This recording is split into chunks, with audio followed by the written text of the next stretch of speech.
And is the video streaming yet?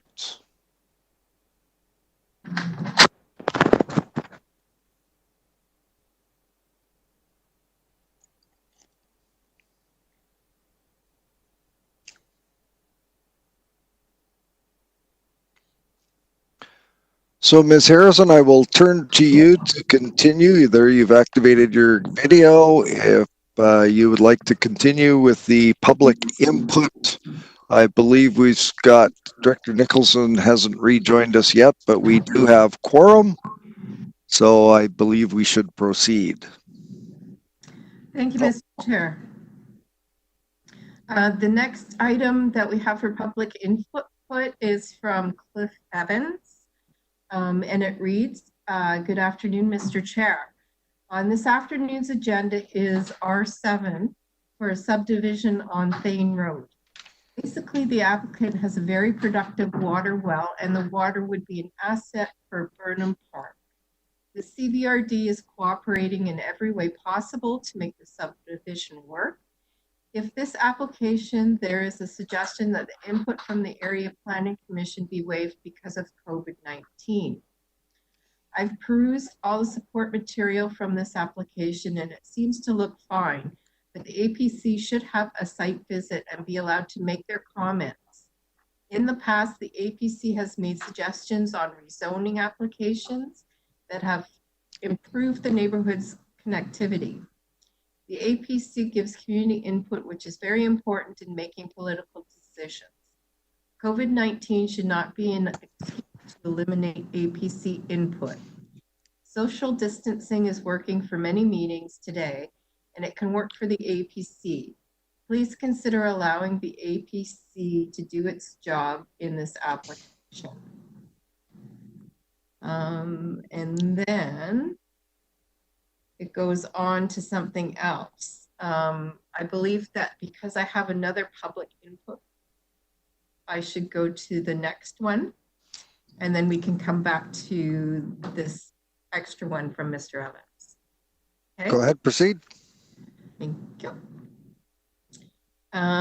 So then we have a message from Barbara Sedola, and it's actually supplemental information to item R2. So I'm not going to read this out here, but I just wanted to let you know that that's there as well. I believe that Jennifer Hughes is going to send an email with that attached. Yes, okay, good. Okay, and then let's see. I believe that's it. So we can go back to Mr. Evans' second input. Mr. Chair, next is R9, Area B, Malahat Forest proposed letter of credit for park amenities. This is the old Elkington Forest site with a new name. The applicant wants the CVRD to hold a renewable letter of credit for $227,976 for the building of park amenities, which are already secured by a covenant issued 10 years ago. Over the past 10 years, CVRD has granted many amendments to the original agreement to try and help various owners be successful at this project. Nothing has worked to date. A proper modern sewer septic system wasn't built as specified, and septic field systems were allowed for a set number of homes. If you pursue the history of this project, you will see that there have been many attempts to amend the original agreement. Some have been allowed and others haven't. In 10 years, the CVRD has not received many of its amenities, but the owners have their rezoned approximately 950-acre Elkington Forest. There has only been one home built to date, and that is the show home. Isn't it time to say no to a renewable letter of credit? Surely a company that's working a multi-million-dollar deal can acquire a loan elsewhere, and if they can't, the CVRD shouldn't be giving them a renewable letter of credit. This deal sounds like there leaves a lot to be desired, and another watering down of our public amenities. Our amenities should be built as agreed to, and the applicant should find other avenues of financing. Please consider voting no to this renewable letter of credit. Thanks very much, Cliff Evans. And that concludes the submissions I have. There's still 10 minutes left in the public input period. Thank you, Ms. Harrison. I look to the committee. Shall we proceed? I see some nodding that we should proceed. So thank you, Ms. Harrison. We will now proceed. I believe we have no delegations today, according to the agenda that we've adopted. So we'll go to Correspondence C1. And the item for your consideration today is that it be recommended to the board that a grant aid electoral area I, Yubo Mead Creek, in the amount of $500 be provided to Lake Cowichan School for a bursary for a graduating student residing in electoral area I, Yubo Mead Creek. See, that's moved by Director Kuhn, seconded by Director Yanni DiNardo. Any discussion on that item? I see none, so I'll call the question. All those in favor? Are there any opposed? I see none opposed. That motion carries. I think now would be appropriate to bring forward the two new business items, which are grants and aid as well. And the first item will go with that it be recommended to the board that a grant and aid electoral area I, Yubo Mead Creek, be made to the Cowichan Lake and District Chamber of Commerce to support the Keep Cowichan Lake Safe COVID-19 response campaign, co-sponsored by electoral areas FI, the Town of Lake Cowichan First Nation, and the Cowichan Lake District Chamber of Commerce. The amount is $500. Moved by Director Kuhn, seconded by Director Yanni DiNardo. Any discussion on that item? Seeing none, I'll call the question. All those in favor? Are there any opposed? I think that was just a bandwidth lag by Director Salmon. I don't think he was opposed. Yes. So that motion carries. NB2 is essentially the same grant aid, but for electoral area F in the amount of $500. Same purpose, same receiving organization. Moved by Director Kuhn, seconded by Director Acton. Any discussion on that item? Seeing none, I'll call the question. All those in favor? Are there any opposed? I see none opposed. That motion carries. Next, we go to information. Seeing none, we go to item 8 on our agenda. That brings us to reports. And I gather this is when we are going to be joined by Mr. Limshu for R1. Mr. Limshu, the floor is yours. Good afternoon, Mr. Chair. Can everybody hear me okay? I'm just going to pull up the presentations.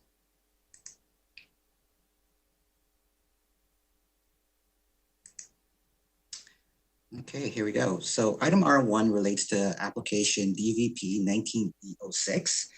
The property is located at 4732 Trans-Canada Highway.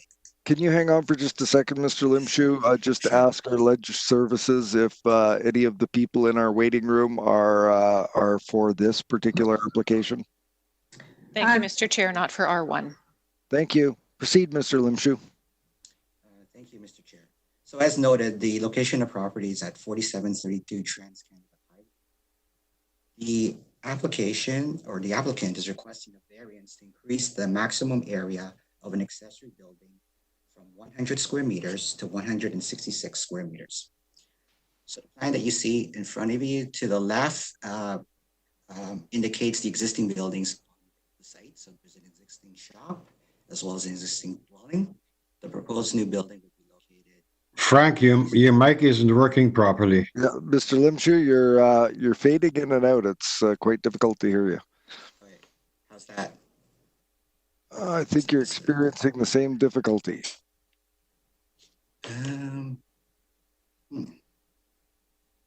Okay, so the proposed building, is that better? Yep. Okay, maybe I just need to talk a little bit louder.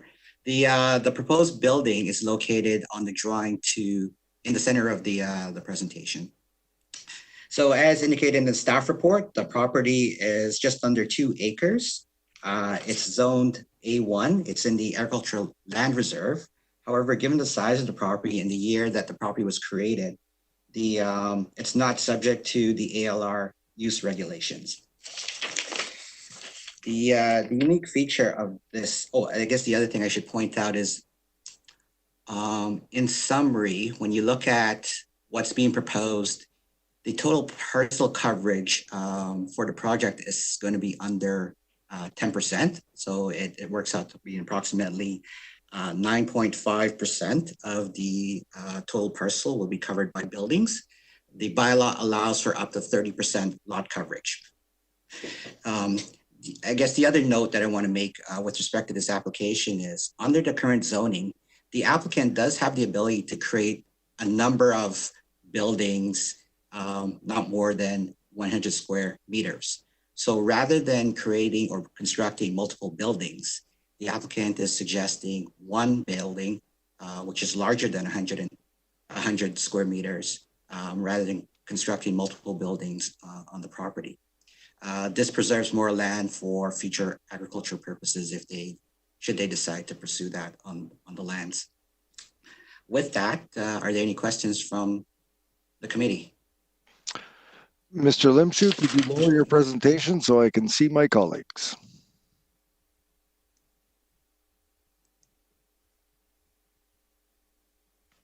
Are there any questions for staff? I have firstly Director Nicholson. I have myself on the list as well. So we'll proceed. Questions to staff. Director Nicholson, the floor is yours.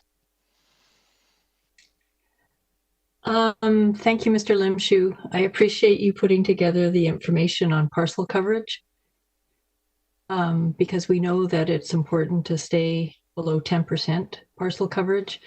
The issue for me, I guess, is that what we've only added up are the buildings, and it looks like there's a very large driveway that would presumably be a fairly impermeable surface.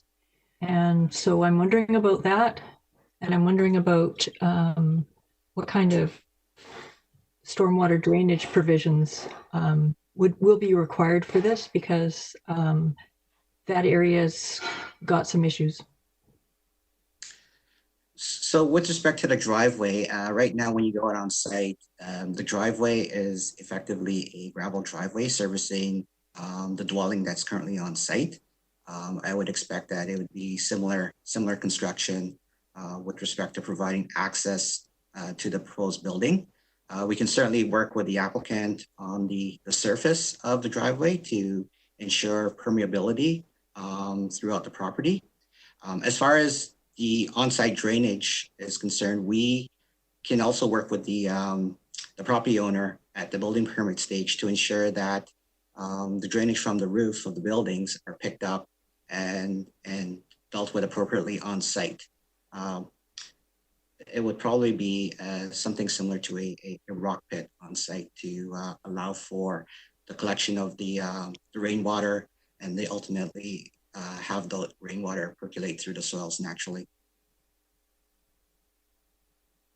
Does that answer your question, Director Nicholson? Excellent.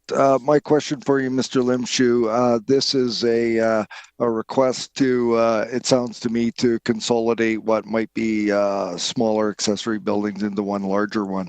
My question would be, if this provision is granted, is there anything that is going to provide protection from perhaps a future owner coming and not only taking advantage of the fact that they've been granted this this ability to build a larger building, that they may go and proceed to put in other accessory buildings in addition to what's already been granted here? It seems like we're taking a snapshot in time and saying, okay, this makes sense now, but will there be any prohibition on multiple accessory building structures on the property at a future date?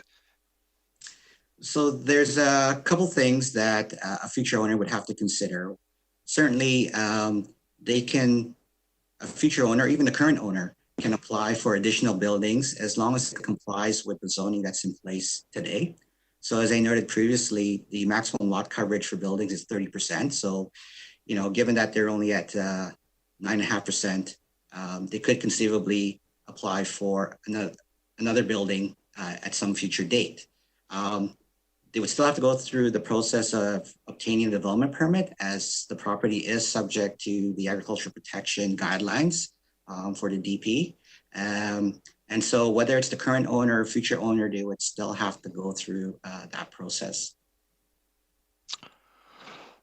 Thank you. I see alternate director Haim.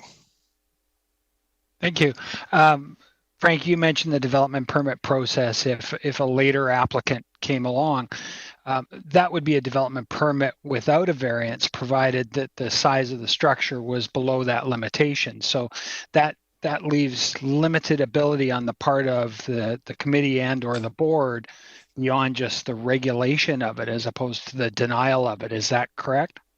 That's correct. As long as they're under the lot coverage and they're in compliance with the bylaw, we would just review the application at that point in time in respect of the guidelines. Director Nicholson, did I see your hand up? Floor is yours. Thank you. So, Mr. Limshu, what can we do to prevent further development on the site? Certainly, we could look at talking to the applicant about a restrictive covenant to limit the maximum square footage for accessory buildings, total accessory buildings on the property. At this point in time, that's the only thing I can think of at this point without having to go through a rezoning process. Director Nicholson? And I think we ought to do that. I think we ought to do that. So as the director for the area, are you recommending that this be referred back to staff to discuss with the applicants a covenant to restrict parcel coverage beyond this this variance and development permit that's being requested? Is that your intent? I think that if that's the appropriate way to handle this, yes. So we will consider that as a referral back to staff from Director Nicholson. Is there a seconder for that? Seconded by Director Salmon. Any discussion on the propriety of referral? Director Acton. Thank you, Mr. Chair. I'm just wondering if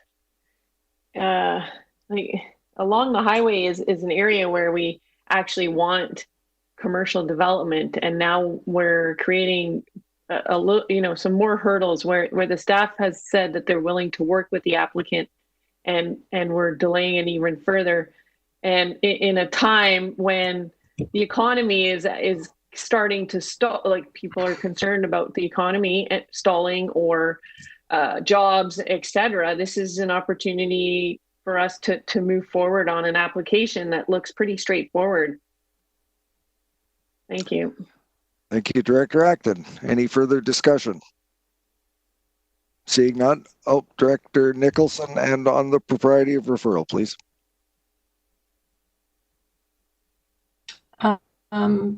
Well, I would like to comment on Director Acton's comments. I mean, this is ALR land, and I think Director Acton, that Director Acton, we're not our rules of conduct say that we discuss the matter at hand, not the comments of the other directors. So I'd ask you to comment on the propriety of referral, not on another director's comments.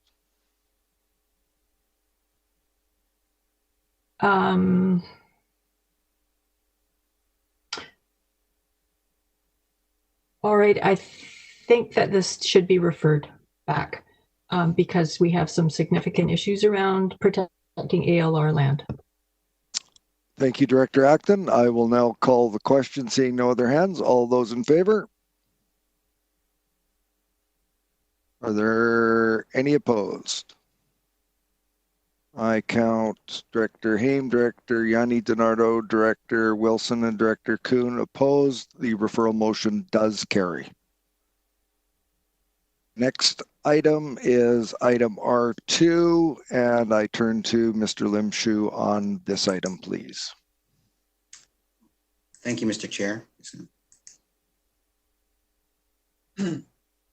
Mr. Chair, please note I've admitted the applicant, Barb Sadola.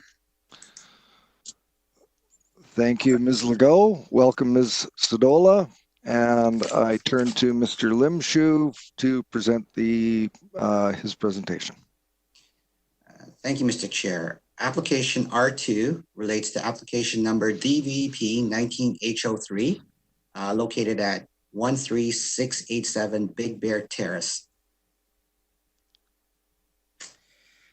The purpose of the application is requesting a variance to increase the maximum floor area for a separate suite on the parcel from 74 square meters to 111 square meters to provide for the construction of an accessory residential building.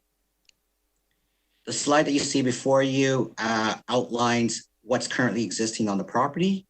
So on the site plan, you can see the existing dwellings, the existing building outlined in this hatch, and the proposed new residence. So if we look at the aerial photo to the right, that building outlined in red basically depicts the existing accessory building today. The applicants are proposing to demolish that existing accessory building and replace it with a proposed suite. The zoning actually allows for the separate suite. However, the issue here relates to the size of the proposed suite. As outlined in the request, the zoning bylaw allows for a maximum of 74 square meters, while what's being proposed is 111 square meters. In reviewing the staff report, the committee will see that various sections of both the official community plan and the zoning bylaw have been highlighted by staff. And through staff's review of the various bylaws and policies, it appears that it's very clear that at the time that the policies and the zoning bylaw were prepared, there was a lot of consideration given to limiting the scale of residential development on parcels less than 2 hectares, which is the case here. And this is really what is driving staff's recommendation to the committee. In the report, there are 2 options outlined. Option 1 to deny. However, there is also option 2. Should the committee decide to take a different approach, there is option 2 for the committee to consider. With that, I'll open it up for questions from the committee.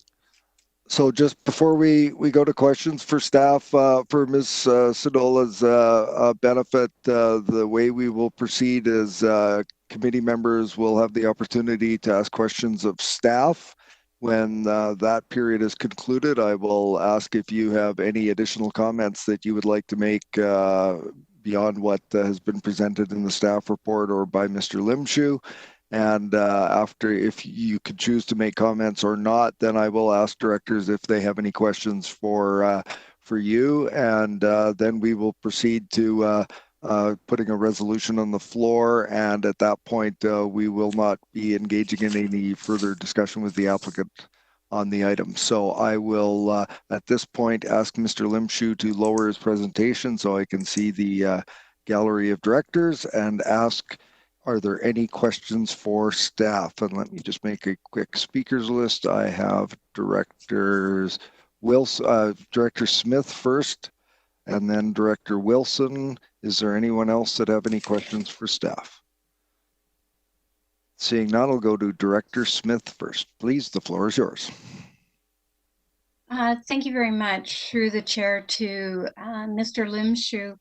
Reading the attachment C, it does indicate that the regional district does not permit the establishment of any additional dwelling units on the land. And then I also noticed And I'm wondering if, was that building at the time that the new building was to be built, was it to be removed under this covenant? Because it's saying that the owner agrees to remove, demolish, or render uninhabitable any dwelling or dwellings previously existing to ensure that the number of the dwellings. So can you just clarify both those two things in that covenant? Thank you. Mr. Limshu? Through to the committee. So the building that's being cited for demolition previously was the original house on the property. The owners then decided to construct a new home, and as a condition of constructing the new home, there was a covenant in place to say that they had to demolish or remove the previous dwelling or convert it into an accessory building, which they chose to do. So they didn't physically remove the building. They chose to convert it into an accessory building used for storage and so forth. Given the current family circumstances, they would now like to tear that existing structure down and construct a brand new secondary dwelling on the site. Thank you, Mr. Limshu. Do you have a follow-up, Director Smith? So then the part where it says commence the construction and then the CVRD does not permit the establishment of any additional dwelling units on the land, is this now an additional dwelling unit? Because the first dwelling unit was turned into a different building, into not a dwelling unit. And now this one will be a dwelling unit, yet the covenant is reading that they're not to permit an establishment of an additional dwelling units on the land. So am I misinterpreting this, or can you just clarify that for me? I'm just wanting to make sure that the covenant is being followed. Thank you. Mr. Limshu? I see that Planner Bathstone is up. Perhaps he can clarify better than I can. There's Mr. Batstone. Would you please enlighten us? Hi, I can shed some light on this, certainly, and I'm sure Mrs. Sedola can also step in with her recollection of history. But in short, to directly answer Director Smith's question, okay, there's two parts. One is the covenant is not pertinent anymore. So remember the timing that you'll know from Mr. Limshu's description and staff report details. In 1994, thereabouts, a second home was, the CVRD received an application for a building permit for a new home. At that time, the zoning bylaw only allowed for one dwelling. There was no such thing as an allowance for what we now call a separate suite. That was introduced in 1998. So since the time of the second home being built, and you'll see it in pictures, Mr. Limshu might be able to share them with you, the building has remained and has been decommissioned, satisfying the intent of the covenant, and the property was never out of conformance with the zoning bylaw based on what Mr. Limshu and I have seen on the property to date. The building's not being used other than for an accessory storage. So it's a non-issue. And just a minor detail, since Director Smith asked about the covenant. The covenant is not registered against title. We just happen to find this through historical review of our property records. So there's essentially no legal obligation to continue under any permitting plan development regulation process. The provisions of that covenant, it's impertinent. It doesn't mean anything anymore. Hope that helps. Thank you, Mr. Batstone. And I see Director Smith nodding her head up and down, so I'll go to Director Wilson next. Director Wilson. Sorry, Mr. Chair. I was hoping that the director for the area, Director Thane, would be before me. And if he has something to say, then I'll defer to him and come in later on if necessary. Well, at this point, we're at questions for staff for clarification, and so you are waiving off questions for staff. Are there any further questions for staff before I ask Mrs. Sadola to if she has anything to add? I see no hands, so thank you for that. And Mrs. Sadola, would you like to add anything or make any comment in regards to the application that's before us? Can you hear me? I Yes, hope. we can. We can hear you. Okay. Okay. So just to give you a little background on why we're asking for the variance is we've lived here for 37 years.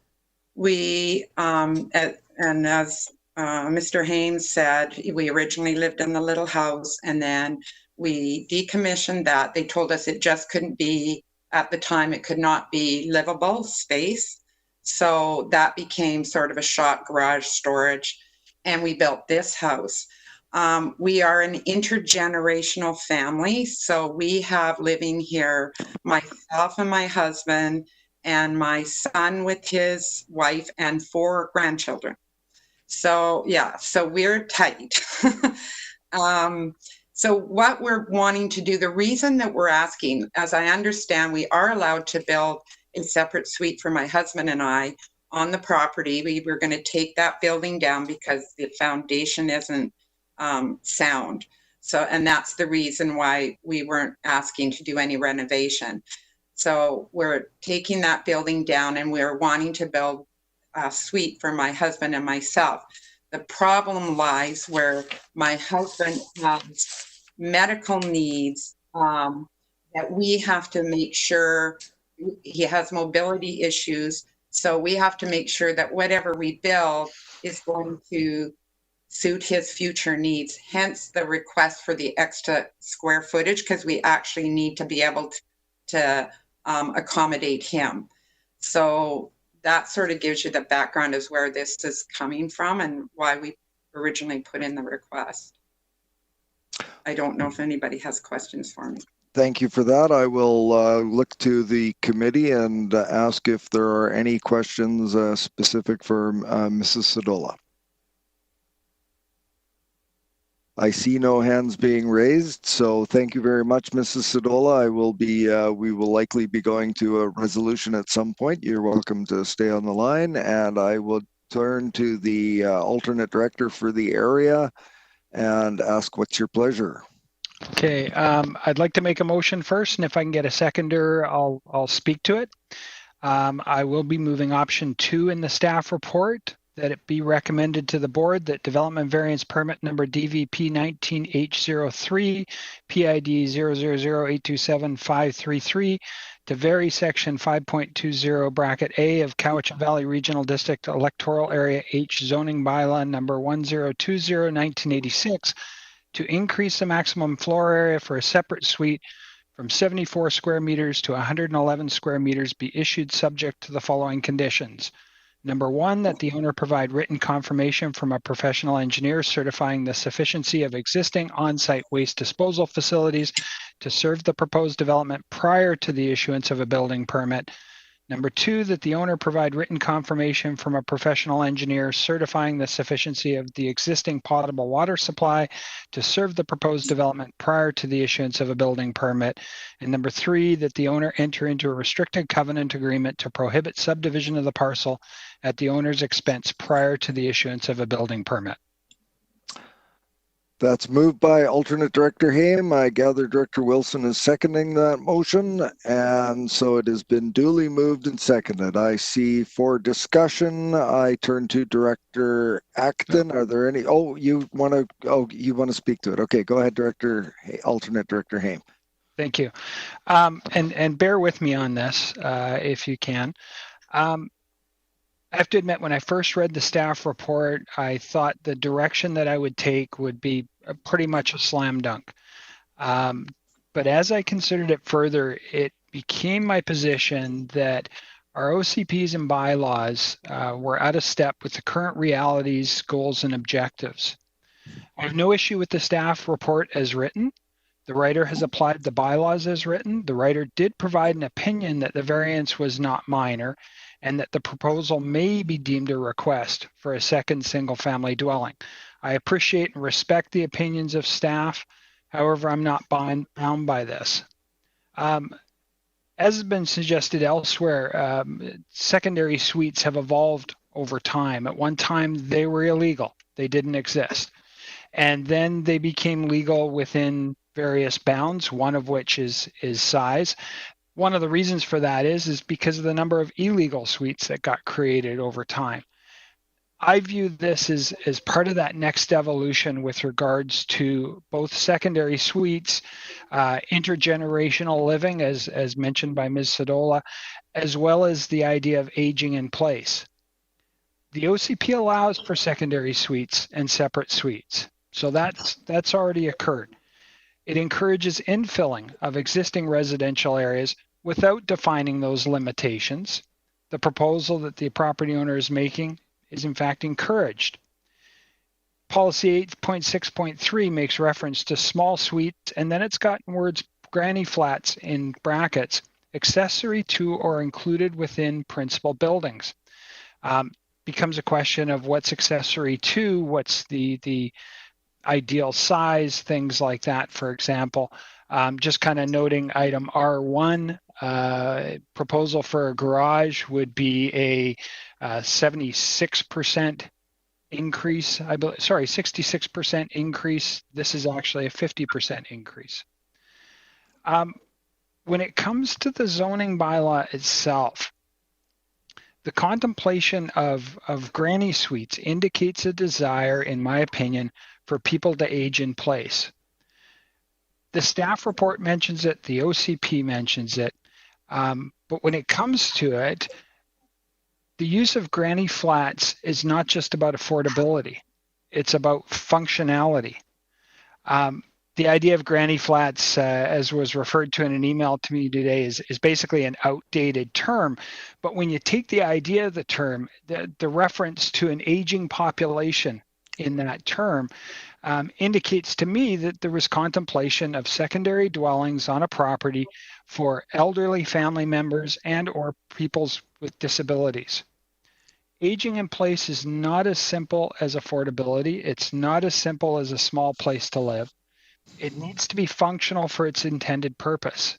With aging comes health issues, mobility challenges, requirements for caregivers, which ideally, as it is currently in this case, are spouses or family members, but in other cases will require possibly live-in caregivers to assist with that independent living rather than the individuals being a burden on a separate system. The health issues create the need for specialized medical equipment and adaptation of the structure, such as wider hallways, specialized equipment and fixtures, accessible bathrooms, all of which take up additional living space. If the caregiver is not the spouse and it's a living caregiver of an unrelated individual, that would require the provision of different sleeping and grooming arrangements, such as an extra bedroom and an extra bathroom. This is exactly what is contemplated in this plan with Ms. Sadola. That separate bedroom and separate bathroom don't add to the overall structure beyond just space. It's still only 2 bedrooms. You could theoretically take the 800 square feet allowed, for example, and cut it up into smaller spaces to facilitate or create those 2 bedrooms. But then what it's going to do is create cramped living quarters, which is going to frustrate the mobility challenges that exist. When it comes to the consideration of reasons to vote against it,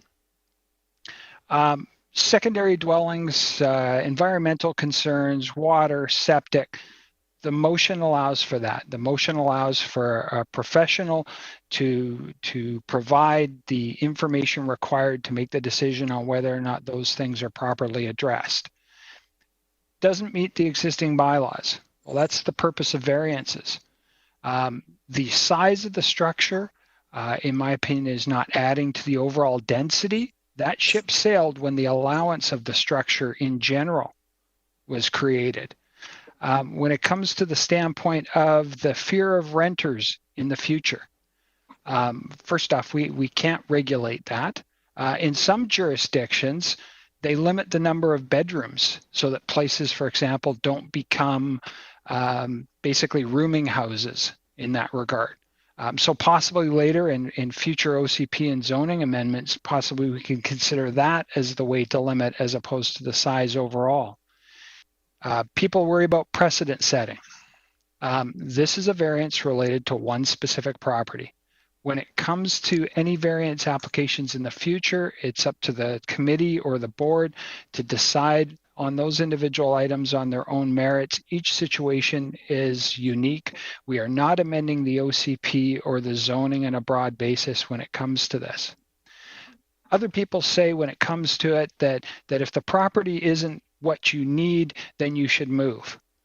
Well, you think of a lot of variances that get passed. Wanted to situate the house in a certain way, wanted a certain roof line so it was a little bit higher. You could say no to all those people. You know, when it comes to a lot of building things, throw enough money at it, you can solve any problem. So when it comes to the aspect of the variances themselves, that's the purpose of them. In an upcoming agenda, the committee will be considering a staff report related to making changes to the OCP and zoning bylaws related to secondary and separate suites prior to the finalization of the HOCP and the MOCP. Not that there are proposed changes, but a process to consider with regards to it. That indicates to me that members of this committee believe decisions such as this one are important and they're time critical. In that light, I urge you to support the variance as proposed to give these residents themselves the tools that they need to move forward and to care for their family. And that's the end of the speech. Thank you, Alternate Director Haim. I've got Director Acton next.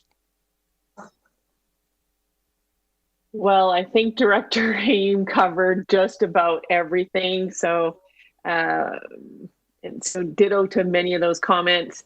And I think in this opportunity, we have the opportunity to help a family live more comfortably, and it's not going to affect the neighbors. And as stated, you know, perhaps it's some parts of the community plan are a little outdated and not supporting where we want our communities to go in the future. So I'll be supporting this.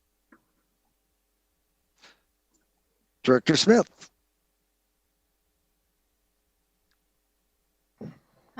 Yes, Director Haim has definitely covered it. I really think that the design is something this family should be promoting around the areas. It's a really well thought out design for people aging in place and the medical needs that are also required as they move forward. I'll be supporting this motion. Are there any other discussion points? I see none. I will call the question. We have had the resolution read. Is everyone clear on the resolution? Looks to be, oh, well, I've got Director Acton waving frantically again. So Director Acton. Sorry, this was, I just wanted to clarify that Director Haim, your resolution you acquired from staff so that we don't have to worry about the resolution? Alternate That is Director correct. Haim. It is the one that's in the report as option 2. Everyone's clear on what we're voting on? I will call the question. All those in favor? Are there any opposed? I see none opposed. That motion carries. Next item is R3 in our agenda, and I turn again to Mr. Limshu. Thank you, Mr. Badstone. Thank you, Mr. Chair. Item R3 relates to application DVP 20B01. Property is located at 2180 Renfrew Road.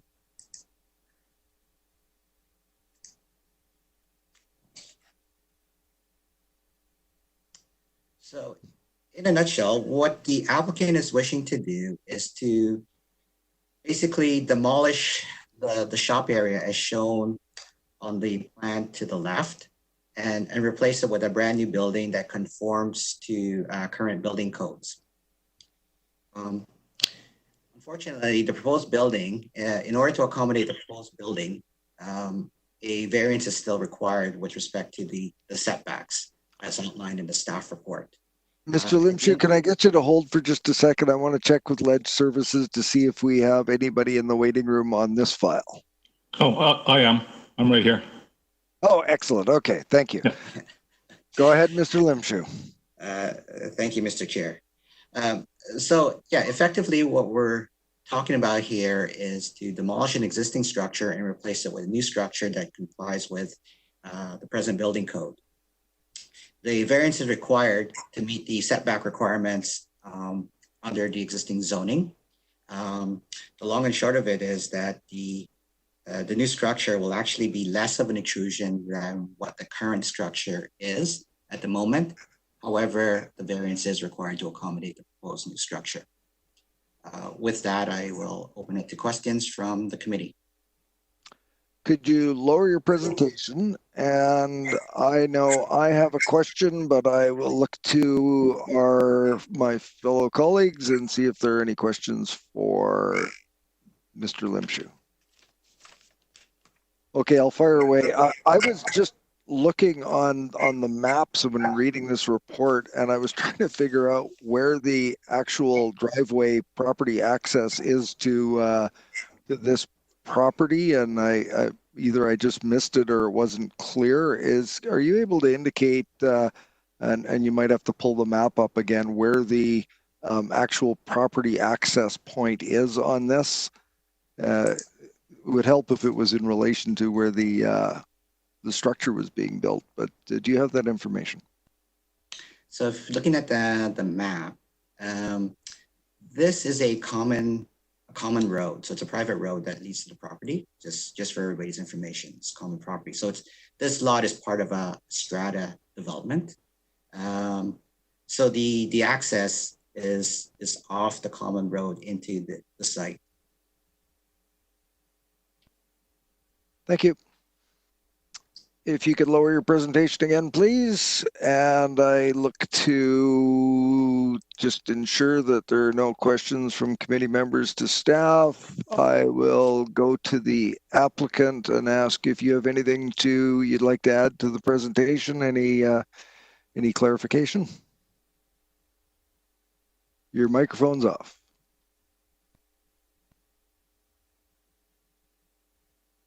There's somewhere. Oh, there you go. There. Am I good now? You're good now.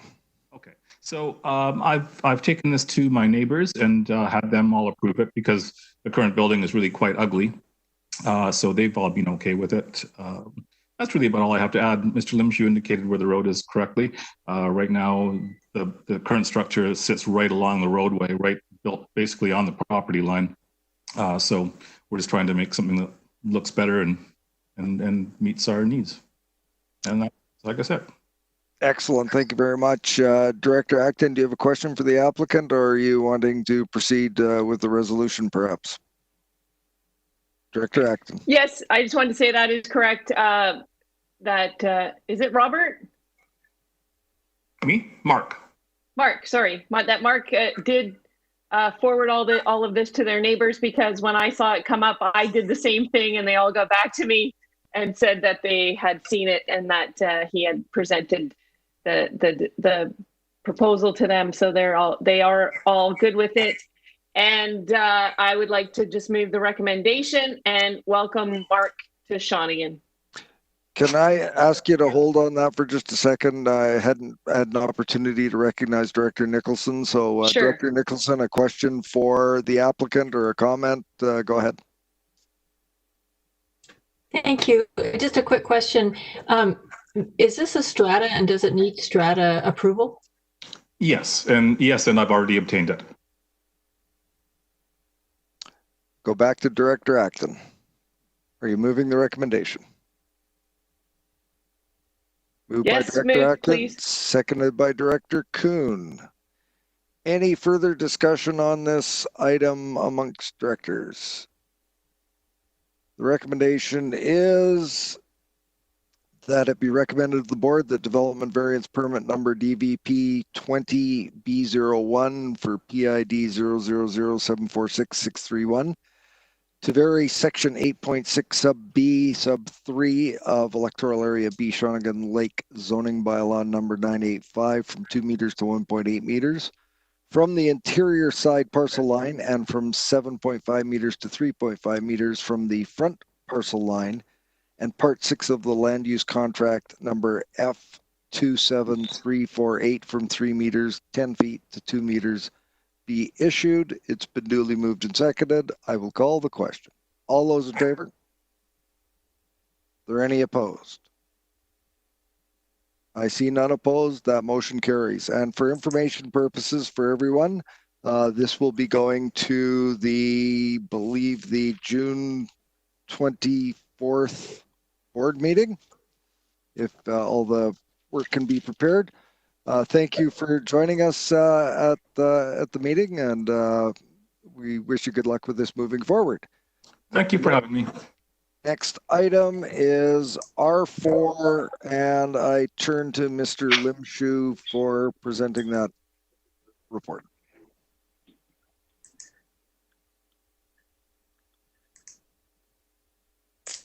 So next item, R4, relates to application number DP 19B21, located on Courtney Way. This particular item came before the committee on May 6th. And at that time, the recommendation from the committee was to defer it back to staff to discuss the provision of the 5% park dedication. The report that was printed back on May 6th did not show a park dedication. The park dedication would have been a cash in lieu, and there was some discussion about that. Since that time, staff has worked with the property owner to identify and delineate a park dedication on the site. So if you refer to the slide in front of you, that park dedication would be located on the east, along the east property line of the subject lands. And that would represent the 5% park dedication. So it provides for a future trail. Naturally, the trail will have to connect out to the adjacent properties in the future.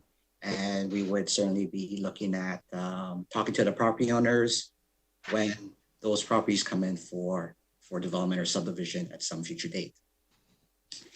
Any questions related to this? Thank you, Mr. Limshu. Could you lower your presentation so I can see the committee? And I have, this is questions for for staff. Director Acton, you held your hand up. Do you have a question for staff, or are you looking to move the recommendation? I have a comment. We don't have a resolution on the floor yet, so it's okay. So I'd like to move the recommendation then, if there's no questions. Seconded by Director Yanni DiNardo. Go ahead, Director Acton. Thank you. So I did, in a time of COVID, we have to be a little flexible with some of the ways that we do business here. So I did forward the application to our Parks Commission because they have been waiting to see what the final resolution was on this, as well as some of our APC members were aware as well. So they have taken a look at it, and they are all in agreement with what's proposed.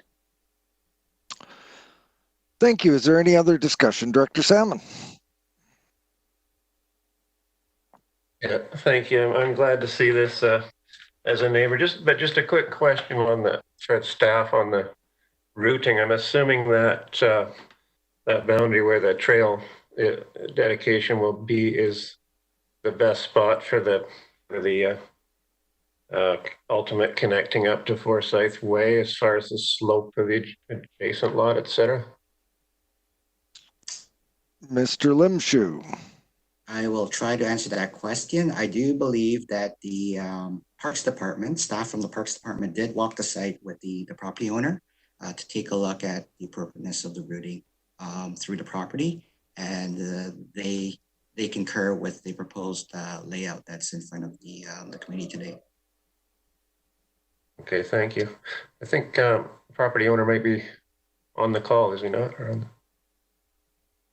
We've already got the resolution moved and Okay. seconded, so that precludes the inclusion of any further comments and discussion. So with that, I look to other hands.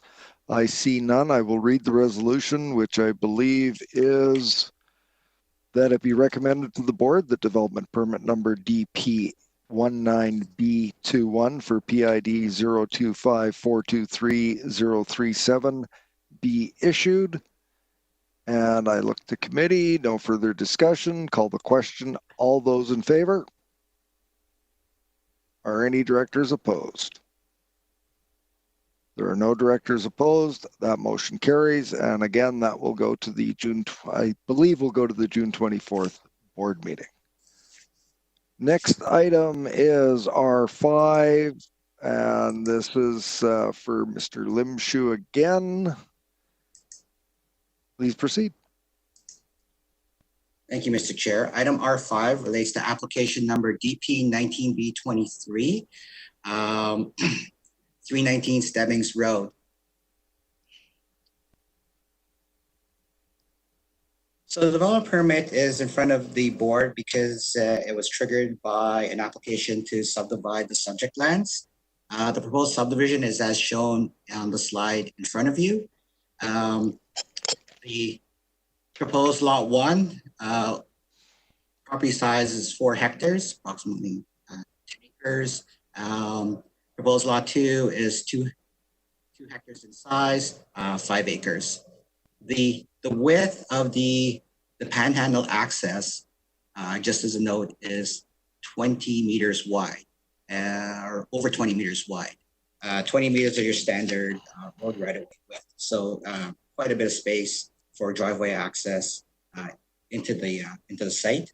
As outlined in the staff report, the application is supported by a number of documents to address the development permit guidelines with respect to rainwater management, dealing with non-native invasive plants, as well as dealing with wildland-urban interface wildfire hazards. It is staff's opinion that the submission meets the guidelines of the development permit, and the staff is recommending support for the proposed development permit. With that, we'll open it up for questions. Thank you, Mr. Lim Shu. If you could lower your presentation, that would be helpful. I have a question for staff on this one, but I will look to committee members first. Any questions for staff? Then I'll proceed, Mr. Lim Shu. I think we had a couple from this area, and I'm just recalling, trying to multitask as we go here. Is this the application that we're dealing with in that area that is in the higher extreme wildfire risk area as far as interface? It is in the extreme wildfire interface area, hence the requirement for the applicants to provide a wildfire hazard assessment report. And just as a quick follow-up, actually, maybe I'll hold my comments until a resolution is put before committee. So are there any other questions for staff on this item? And do we have applicants joining us for this one? No, we don't have applicants. So excellent. Then I will turn to the director for the area. What's your pleasure?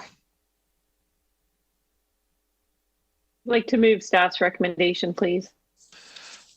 Okay, so the staff recommendation, is there a seconder? Sorry, I looked away. Seconded by Director Kuhn. And that it be recommended to the board that 1, development permit number DP19B23 be issued. 2, that the required cash amenity contribution of $10,000 for development permit number DP19B23 be made to the Shawnigan Lake Recreation Specified Area Capital Projects Reserve Fund, that's a mouthful, pursuant to section 7.3 sub C sub G of Electoral Area B zoning bylaw 985 from 1986. 3, that lot 1 in the proposed subdivision of PID 026226430 be exempted from the requirement for a minimum 10% lot frontage onto a road in accordance with Section 512 of the Local Government Act. That's been duly moved and seconded. Any comment, Director Acton? Anyone? I have a brief comment that I will make. This area, I've been up in that area a few times, and I do have some concerns about the fact that we're moving into an HOCP, and I know that we base all of our rules and development permits and the likes on our policies that are on the books, and staff have done a good job of indicating that that all of those have been met. I just raised the question of the fact that this is in an extreme wildfire area zone, and while they have had the professionals come in and do the work that's been needed to satisfy the requirements of this, some of you will remember that we have had presentations on Fire Smart and the likes, and there have been good, bad examples from that area on things that we shouldn't be doing, especially in areas of extreme hazard. Mr. Chair, a point of order here. Should not these comments be made before the resolution has been carried? The resolution has been made and we're having discussion and debate. And now would be the appropriate time to make comments on this. So with that, I will support the resolution, but just ask that the committee keep in mind the issues around these, and that we can perhaps have discussion further when the HOCP comes up about appropriateness of some of these, given that this is an application that doesn't have a responding fire department, and I think we've all expressed concerns about this in the past. So with that, are there any other comments, debate, discussion? I see Director Salmon has his hand up. Director Salmon. Well, maybe just in the same vein of caution, it's also some of the wells in this nearby area have been affected apparently, and has confirmed probably due to there's a lot of fill dumping there. So just as a general comment for committee to be aware, as we're going to be reviewing our soil bylaw soon, I think that's just a flag for that issue. Thank you, Director Salmon. Any other discussion on this item? Seeing none, I will call the question. All those in favor? Are there any opposed? I see none opposed. The motion carries. That will go through to our next board meeting next Wednesday. R6, and turn to Mr. Limshoe. Thank you, Mr. Chair.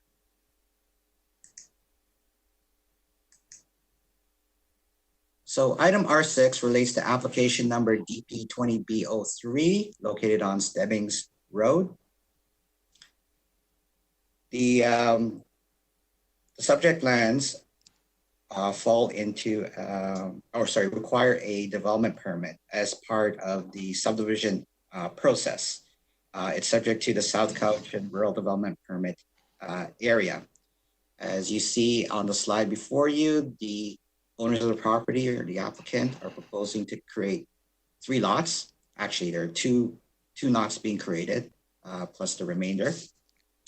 The application is supported by a number of documents, geotechnical report, nest tree inventory, stormwater management plan, riparian areas assessment.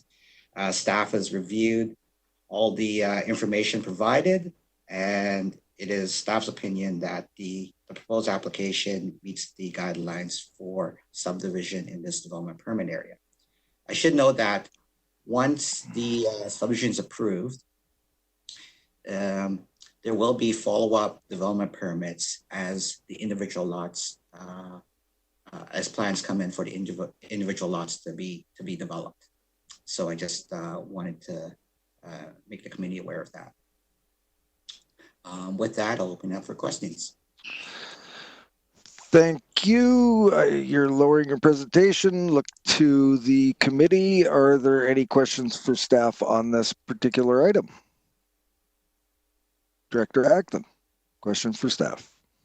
Thank you, Mr. Chair. I've already asked this question, but I guess for the public, I know that this application has been a long time in the making, but how come there is no amenity contribution when it's industrial lands subdividing?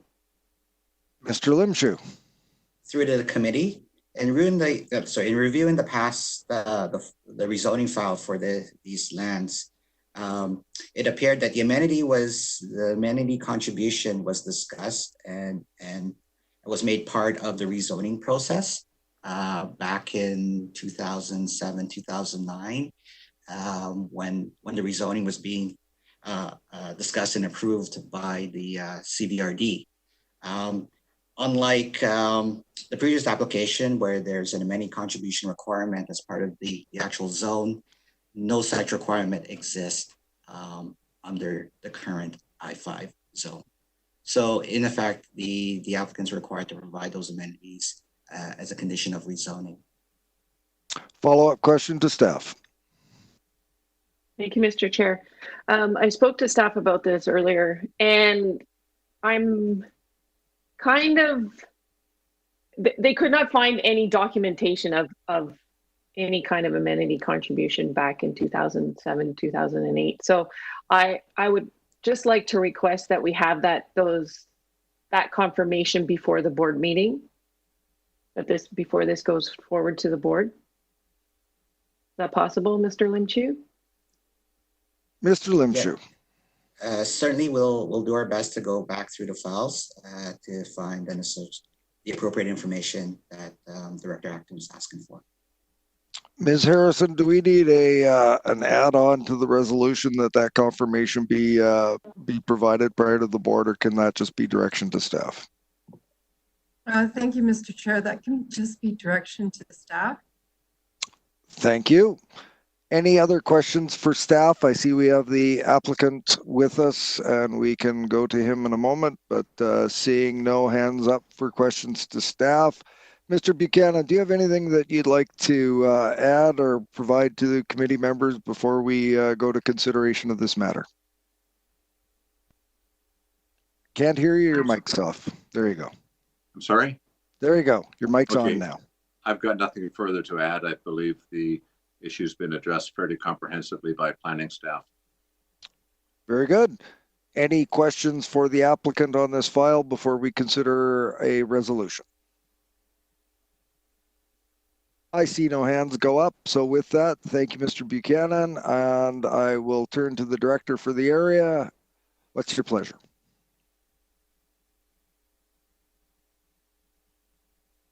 Turn on your mic.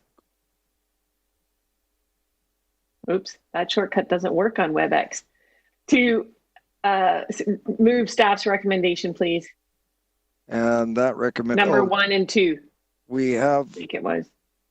Oh, I only see one part. If we're on R6, there's one part. Sorry, 1. Okay, so I think before we go any further, moved by Director Acton, seconded by Director Kuhn. And the recommendation before us will be then that it be recommended to the board that development permit number DP20B03, have I got the right one? It's like it, for PID 025642324 be issued. Any further discussion on this item? Seeing none, call the question. All those in favor? Are there any opposed? I see none opposed. That motion carries, and we will seek confirmation as direction to staff for the amenity contribution from a dozen years or so ago, and that come forward prior to this going to the board. Next item, R7, Mr. Limshu. Oh, Director Nicholson, your hand, go ahead.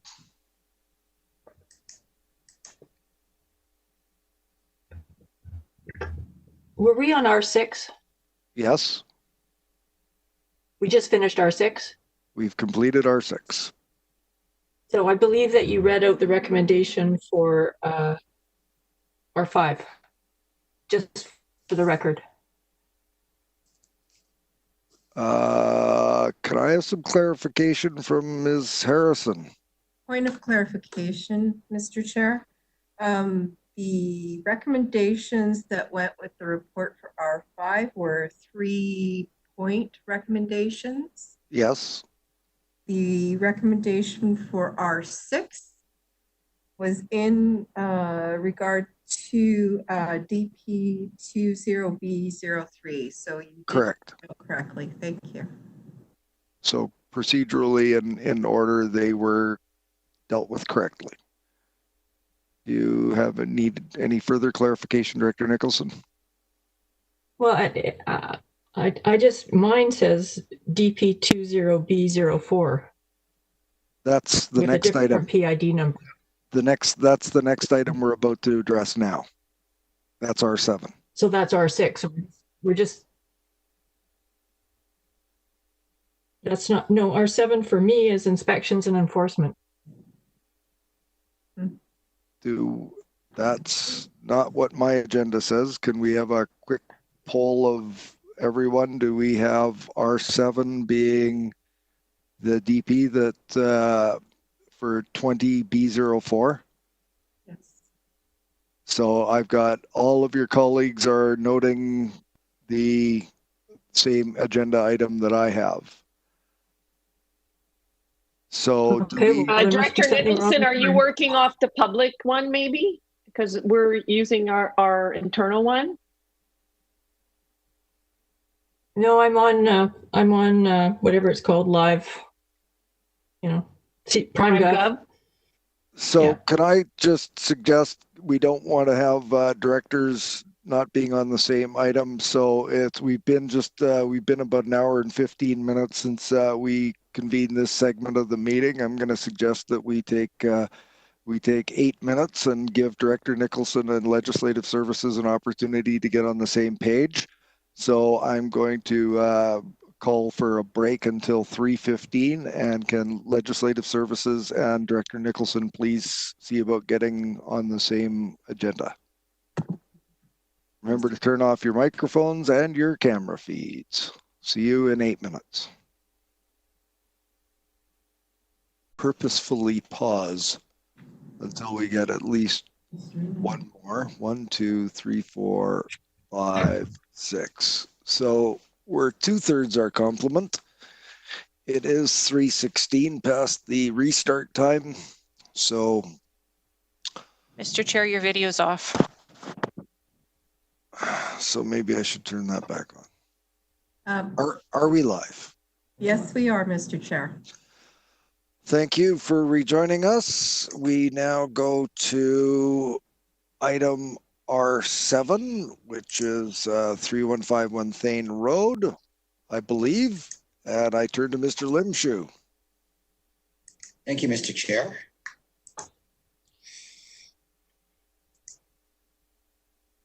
Item R7 relates to application number DP20B04. The property is located at 3151 Thane Road in Area B. The purpose of the application is to present a development permit application for the purpose of subdividing the parent parcel to 4 fee simple lots pursuant to the South Couch and Rural Development Permit area. The property is currently zoned R2, and under the R2 zone, the subdivision is permitted with the proposed parcel sizes, subject to the properties being connected to community water. So just to refresh the committee's memory, back on January 15th, 2020, a report was brought forward by from the engineering department to the EAC, in which the committee supported the recommendation to amend CVRD bylaw number 3707, Burnham Water System Services Establishment Bylaw 2013, to extend the boundary to include the subject property. So on the drawing, sorry about that, on the proposed subdivision plan before you, as part of that discussion, the existing well located on proposed lot 4, So hopefully everybody can see my mouse circling the existing well. That existing well will be integrated into the existing water service system for the Barnum water system, community water system in that area. And ultimately, all these lots will be connected to the community water system. So as with the other applications, this particular development permit application was supported by a number of documents which have been included in the staff report. They include the site plan, geotechnical assessment for the property. There's a report in there that talks about how to deal with stormwater management on the site. And then there's also environmental assessment. So there's an overall environmental assessment report for the entire site, as well as a follow-up report related to the nesting tree on the site. So the slide that you see before you highlights the environmental features on the property. So through the environmental assessment report, the QEP, qualified professional, is recommending that the wetland that's been identified on this map be protected, along with the provision of a 5-meter buffer around the wetland area. Secondly, there's an existing nesting tree on the site. And while there isn't legislation to protect the tree, the recommendation in the report is to leave the tree and work with the applicant to identify a suitable building site on the property. Staff is recommending that we adhere to the recommendations outlined in the QEP's report. And we will do this through the registration of a Section 219 covenant on title as part of the development permit process. With that, I am opening up for questions. Thank you, Mr. Limshu. Can you lower your presentation? And do we have an applicant joining us on this one? We do not. And so I would ask if the committee has any questions for Mr. Limshu. Director Acton, please. Thank you, Mr. Chair. My question is on page 2 of the staff report. Right at the end, it says section 14.2D does provide for allow parcels to be smaller than the required minimum parcel size by up to 10% where land has been dedicated as a result of public use. And then it says the parkland dedication, the proposed subdivision will be subject to a 5% park dedication requirement, but there's a recommendation of cash in lieu. So to me, that doesn't read properly, or maybe explain that. And then I have a follow-up question. Before you answer, Mr. Limshu, Director Nicholson, can you please mute your mic? And I will go to Mr. Limshu. Thank you, Mr. Chair. I think it'll be easier if I pull the slide back up just to address Director Acton's questions. So the comment related to dedication of lands for public use relates to proposed lot number 4. So as you can see, for proposed lots 1, 2, 3, they meet the minimum parcel size. And the minimum parcel size is 0.4 hectares under the zoning bylaw. However, there's a provision in the zoning bylaw that allows for a parcel size to be less than what's required for under normal circumstances in terms of minimum lot sizes. And that provision relates to the provision of lands for public use. So in this particular case, what happened was the applicants had worked with the Ministry of Transportation and provided some additional lands and adjustments of the road right-of-way for Northgate. And in a perfect world, what would have happened is the this proposed lot 4 would have equaled 0.4 hectares. However, that didn't occur. They were a little bit short of that. So the provision under the zoning bylaw allows for lands to be dedicated for road access and so forth without penalizing the subdivision potential of the overall of the parent parcel. So that's what that section is referring to. With respect to so I'll stop there to see if there's any follow-up questions on that section before I get into the second part of your question. No, if it's clear. With respect to the parkland dedication, because they are creating more than 2 new lots, they are still subject to the 5% park dedication.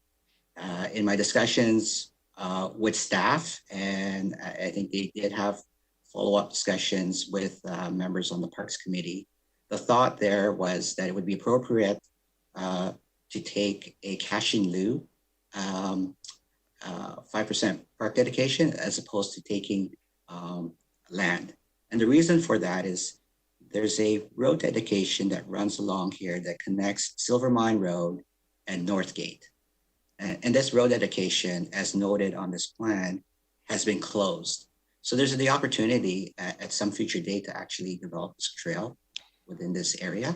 And so it's my understanding that through discussions between Parks and the committee members, this was an appropriate scenario to utilize the closed road right-of-way and obtain the 5% catch and lieu. Thank you. Thank you, Mr. Limshu. Follow-up, Director Acton. Thank you, Mr. Chair. So I'm having a hard time remembering if this came to the Parks Commission because I've seen this application a few times, including right when I got elected or re-elected, and I know that engineering was interested in this piece. So I'm just not. Is there confirmation that this actually went to the Parks Commission? I think what I'll do is I'll defer to park staff if anyone is online currently. And if you could lower your presentation and we'll see who we have from park staff that can join us. Hi. Ms. Soroka, Can you hear me? Is that you, Ms. Soroka? It is me. We did send that to the Parks Commission, and we had response back and forth, and I had spoken with the Parks Chair and Director Acton. Also, we did speak as well about that for using taking the cash in lieu within the actual development area, and then using the road right of way for a permit to construct with highways at a future date. Does that answer your question? So there was actually a motion from the Parks Commission that said they support the application?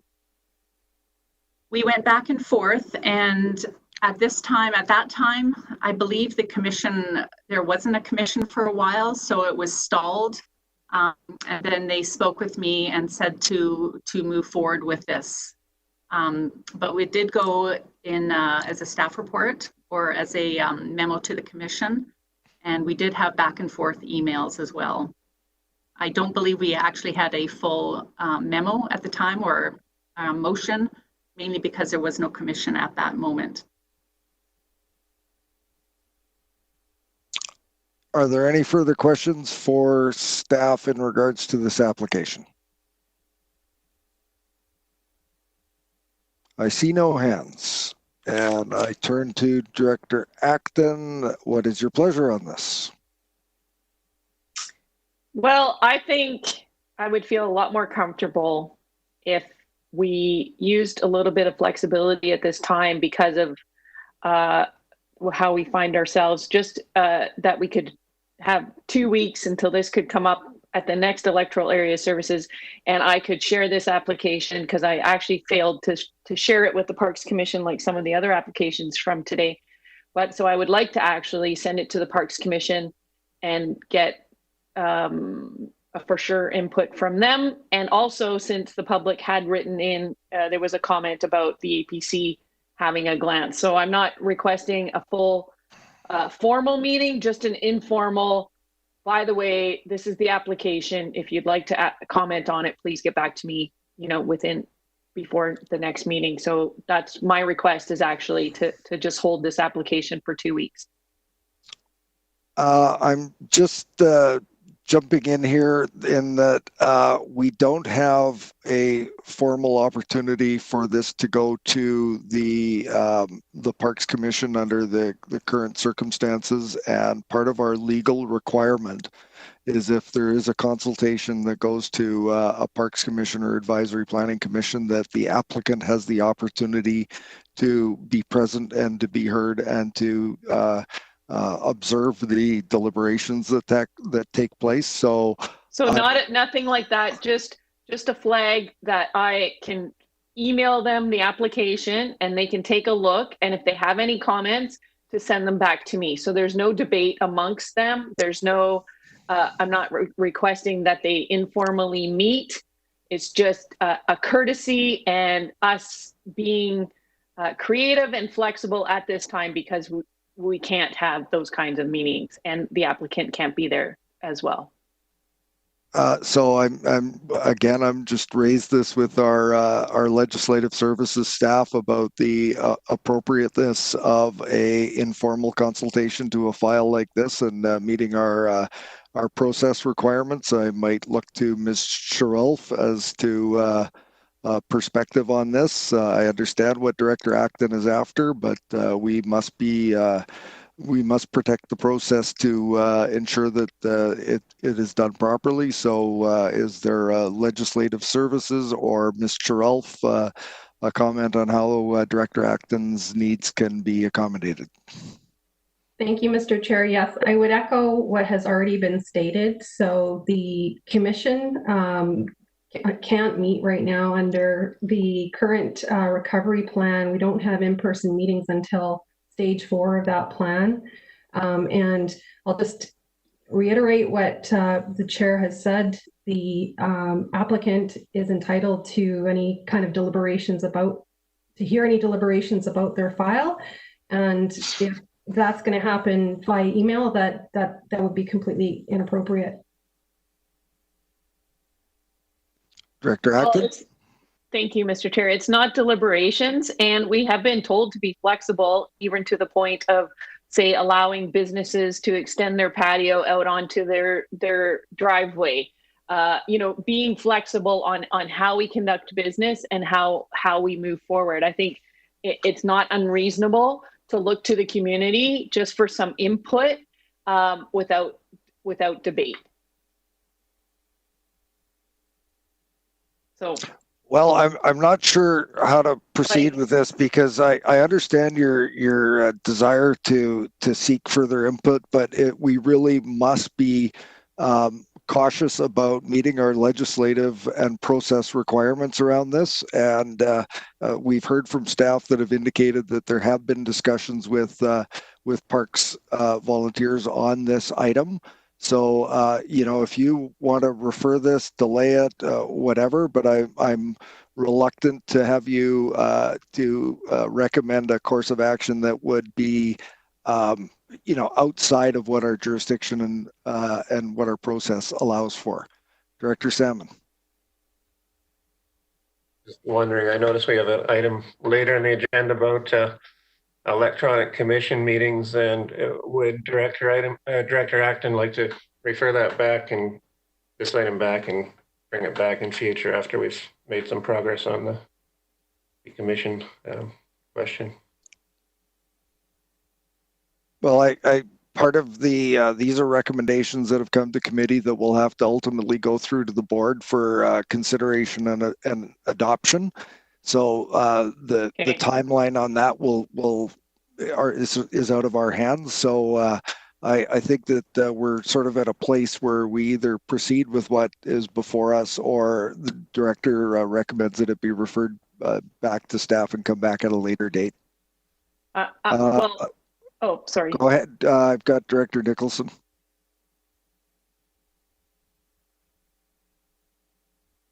I think it would be important to refer this if Director Acton doesn't feel she has all the information at hand that she needs to make a good decision.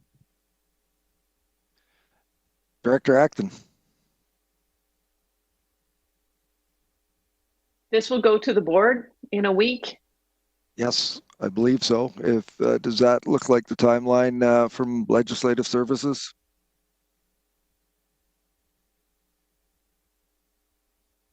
Hello, Legislative Services. Sorry, Yes. thank you, Mr. Chair. I apologize. I was dealing with some technical difficulties. Could you repeat the question, please? The question put by Director Acton was if this was to proceed today, would it go to the board in 1 week's time? Yes, Mr. Chair. Director Acton, would you feel more comfortable if we were to look at making a recommendation on this and then recommending that it go to a future board meeting, not next week's? And can that be accommodated from Legislative Services perspective? Thank you, Mr. Chair. Yes, it can, with the reminder that there are no board meetings in August. So correct. Bearing that in mind. So perhaps I can help you out here a little bit, Director Acton. If this resolution is if you're comfortable in this resolution moving forward, we can recommend that it go to not next week's, but perhaps 3 weeks from now. And you can make whatever informal inquiries that you would like to make with members of your Parks Commission offline if that would suit your comfort level. Yeah, I think it's fine, even if it just goes in a week. It'll give me the opportunity to just give them the heads up that it's moving forward as put forward in the staff report. But I'm pretty disappointed that we can't be a little more flexible during these times. Thank you, Director Acton. I turn to Director Wilson next. Yeah, I note the conversation on process and all the rest of it, and I'm just wondering if Director Acton goes ahead and now contacts her APC members off the record, whether we're still sticking within the rules here without the applicant knowing what's going on in the background. We absolutely run that risk. Director Acton, I turn to you. Would you like to move the recommendation as it appears in the agenda? I would like to refer it back then to be looked at to have confirmation from proper confirmation from the Parks Commission and the APC. Okay. Are you moving that referral? Seconded by Director Salmon. So now we're on the propriety of referral, and I have Director Yanni DiNardo. I think you wanted to speak before the resolution was made, but go ahead.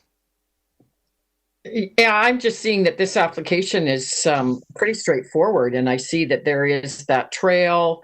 There is cash in lieu. There is water for CVRD. It's pretty comprehensive what I've read. I'm not seeing there's no red flags here. I think it's very well done, and the staff report is clear. So I don't even know why we're holding this up at all.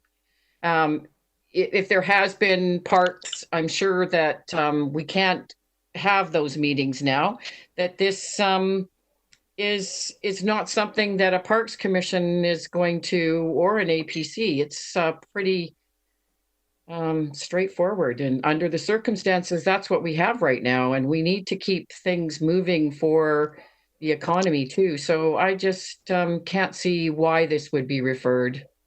So thank you, Director Yanni DiNardo. So I'd like to remind everyone that we have a referral motion. A referral motion isn't debatable. So I will go to Director Wilson and Director Kuhn, but your comments, can I ask you to please keep them to the propriety of the motion being referred?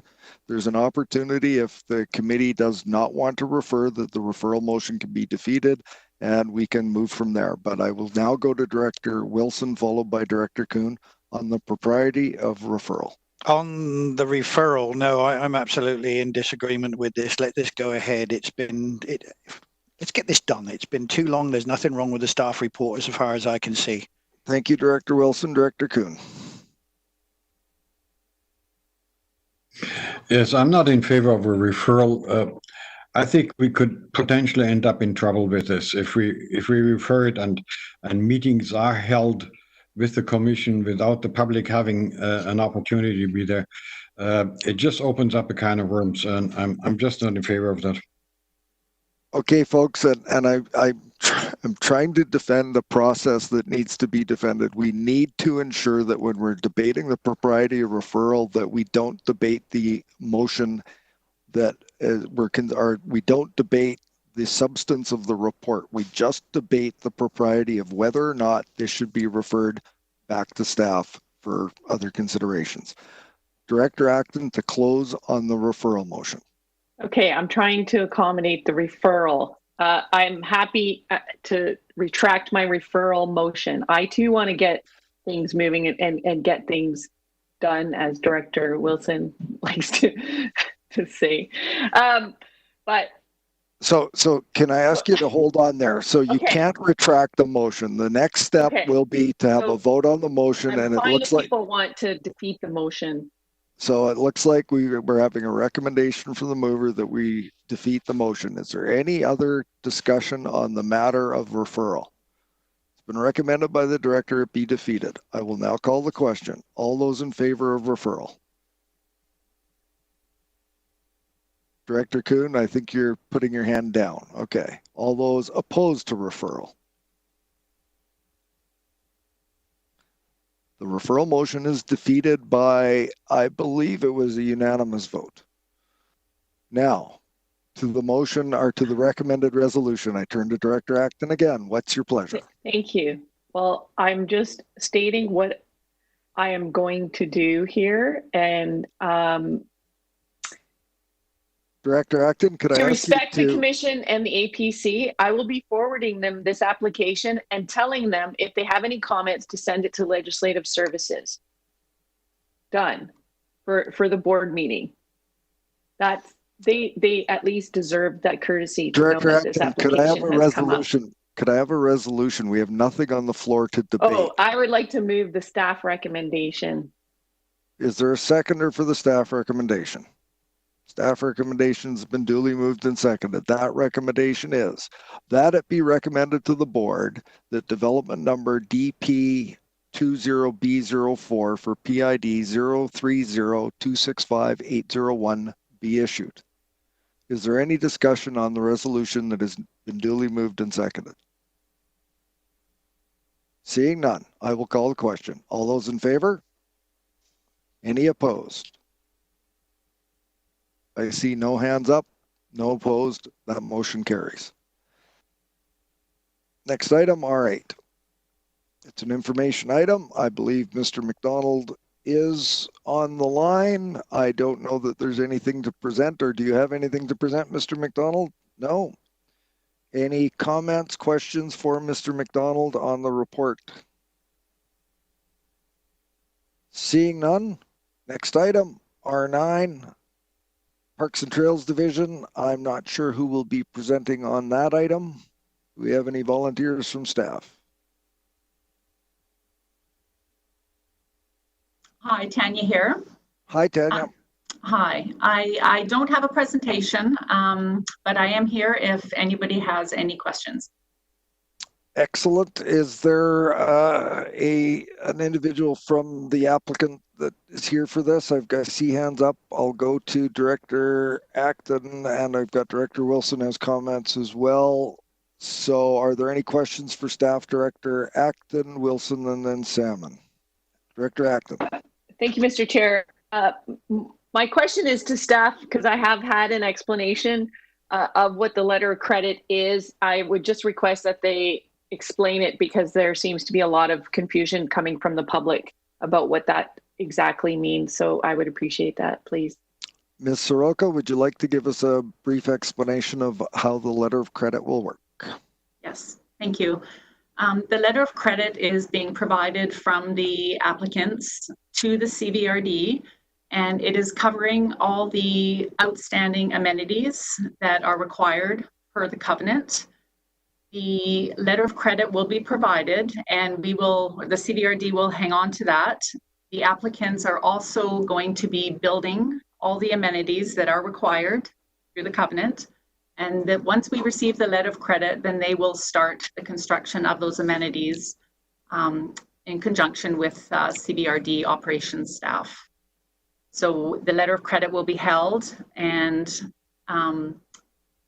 they move forward, and if anything comes up and something isn't finished, we will have that letter of credit as backup. That make sense?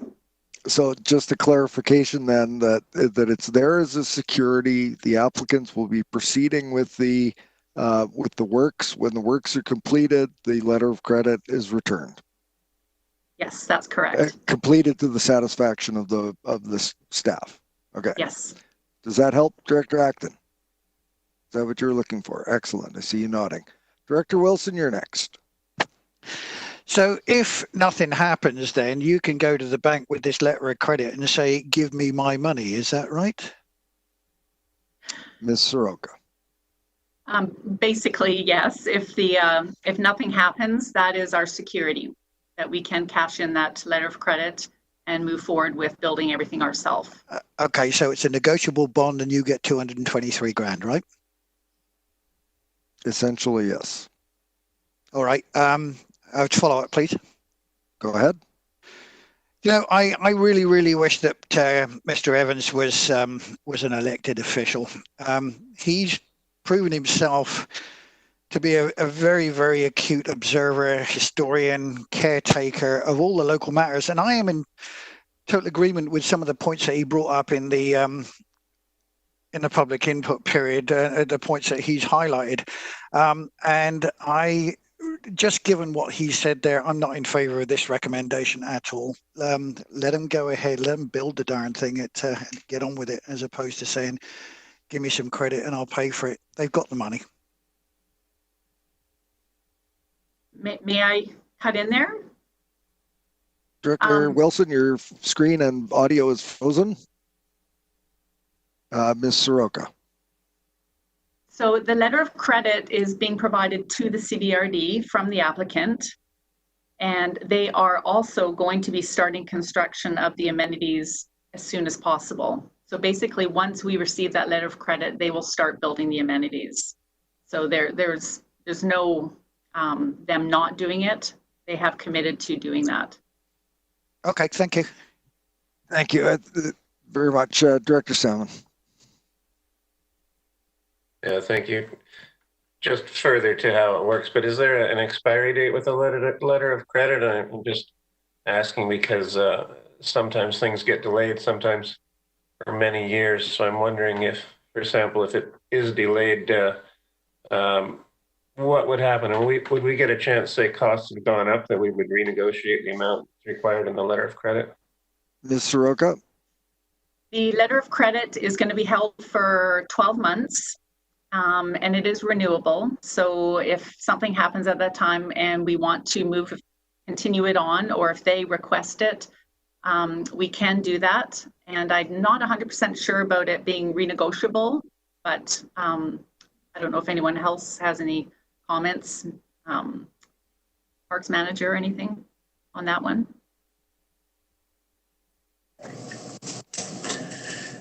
Good afternoon, Mr. Chair. Mr. Farquhar.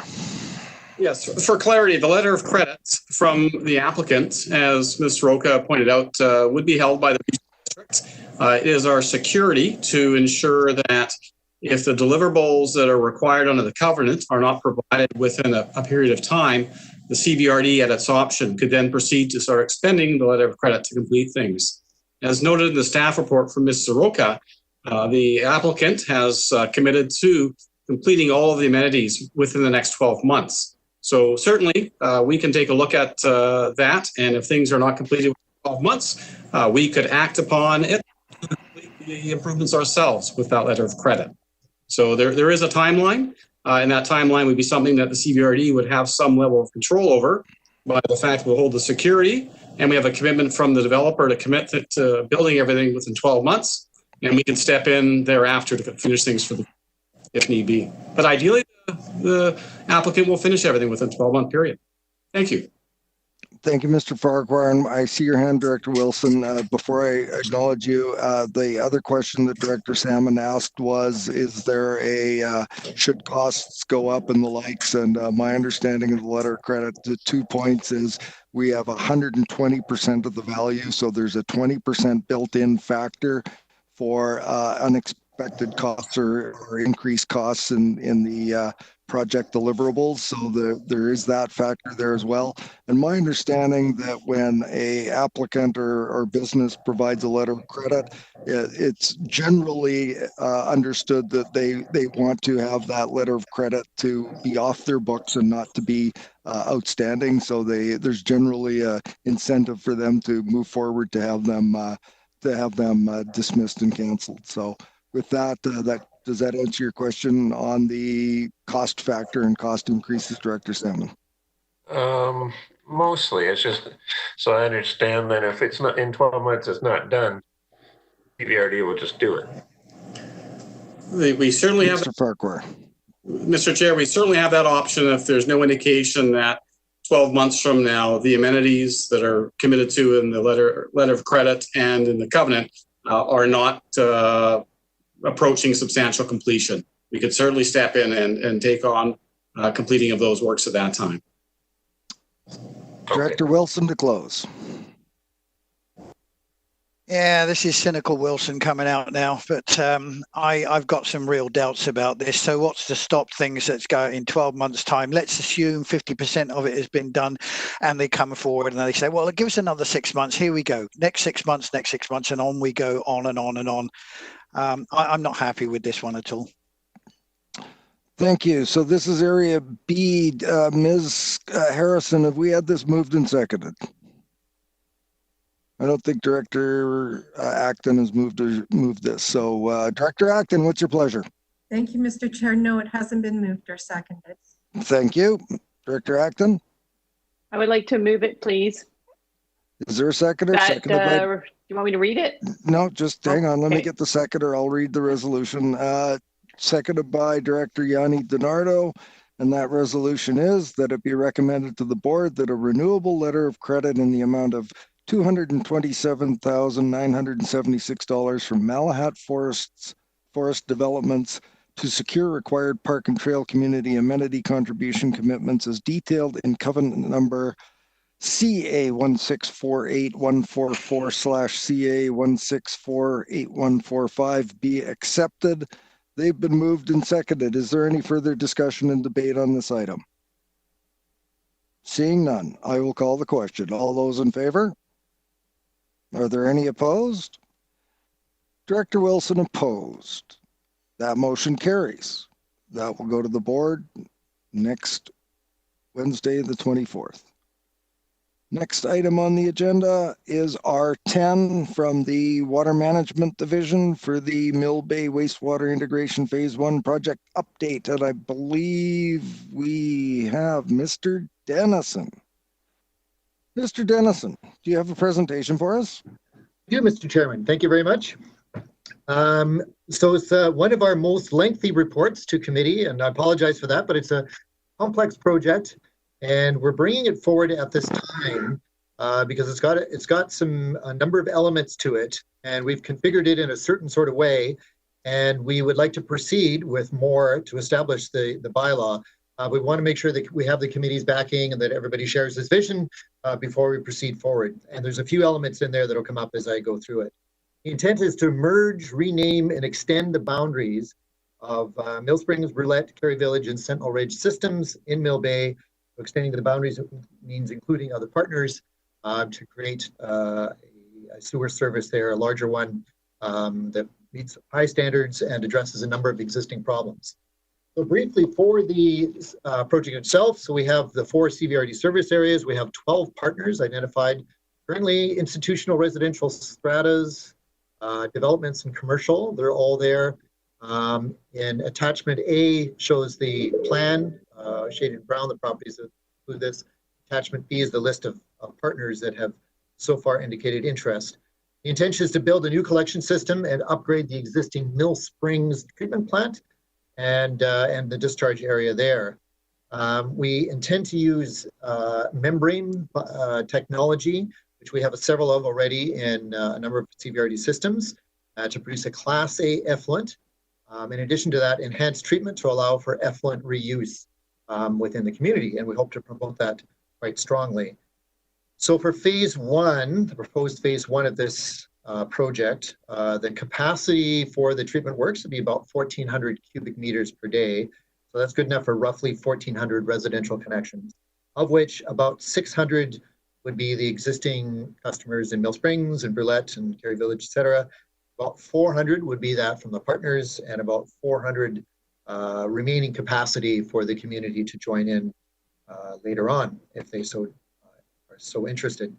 We've completed design on the for the treatment works. We're partway through the collection system design, and we've also had our preliminary hydrogeological work done on the discharge area.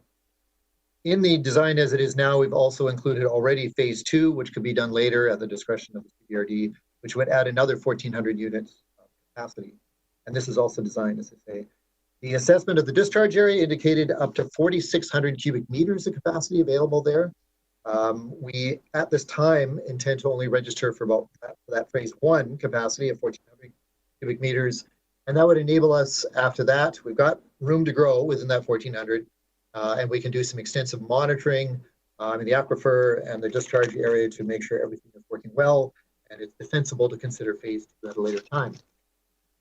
The financials, we have our grant, 100% grant of $5.88 million. We have also worked out a capacity fee for our partners. So that's not our own service area customers, just the other partners joining in. And that would be $4,500 per residential equivalent. We've identified some former disposal sites would be available for sale. So we've included some land sales in that. The original arrangement did not include Sentinel Ridge, and we worked out a way to do that, but we'll probably need a bit of temporary boring on the part of the Sentinel Ridge customers, still bringing their rates down, but we need a little bit money to fit that in because there's a fair bit of expense to tie in Sentinel Ridge. And we have some existing reserves in the service areas, and also could potentially sell the sewage treatment plant currently serving Sentinel Ridge as well. Put that all together and you get roughly $11 million, which is enough for the, as estimated, for the sewage treatment plant upgrade and disposal area upgrade, and to also build the collection system. So that's all matching for those kinds of costs at this time. $4,500 is a very low, modest cost for buying into a sewer system that's being built. We did, in this case, also have the advantage of making use of an existing treatment plant and discharge area as well. So that's helped the economics of the whole project. In terms of the environmental considerations, 2 of our 4 CVRD utilities are out of compliance currently. The Brulette system is wildly, massively, terribly out of compliance, and there's absolutely no hope of ever trying to get back into compliance with that because of the very poor technology installed by the original developer. And one of the other ones is marginal. Of the partners, almost all of them are currently out of compliance at this time for one reason or another. And so the project would meet the aim of our application, which is to tidy up these systems that are operating poorly and have poor discharge record. Of course, the Class A effluent quality would be a very much of an improvement from what's existing for a number of them. Also, in a lot of areas of Mill Bay in future, septic discharges could be tied in, improving their classification from septic to Class A as well. Also, in terms of the environment, another important thing from our perspective is that as time goes on and there's more standards, one area that's that's sort of developing is what are called compounds of concern. So they're endocrine disrupting, pharmaceuticals, those kinds of things, chemicals released from plastics and various numbers of things. There's thousands of them, and nobody yet knows how they're to be dealt with. The treatment standards and the site and the treatment standards we're planning to use is basically top shelf of what we have available now. But there's a pretty good chance that in future there'll be more treatment required to meet some of those as that science gets clearer on all of those. And so we believe that a single treatment plant site with a substantial customer base provides a much better ability to deal with those kinds of things than these very small service areas with maybe 20 or 30 homes that have no hope of doing upgrades of that nature. So from an environmental point of view, we think it's a very strong project. In terms of sort of community perspectives on it, our customers, or I mean our partners on this, as indicated, get to solve some compliance problems. One of them in particular has a terrible odor problem, and it's a commercial partner.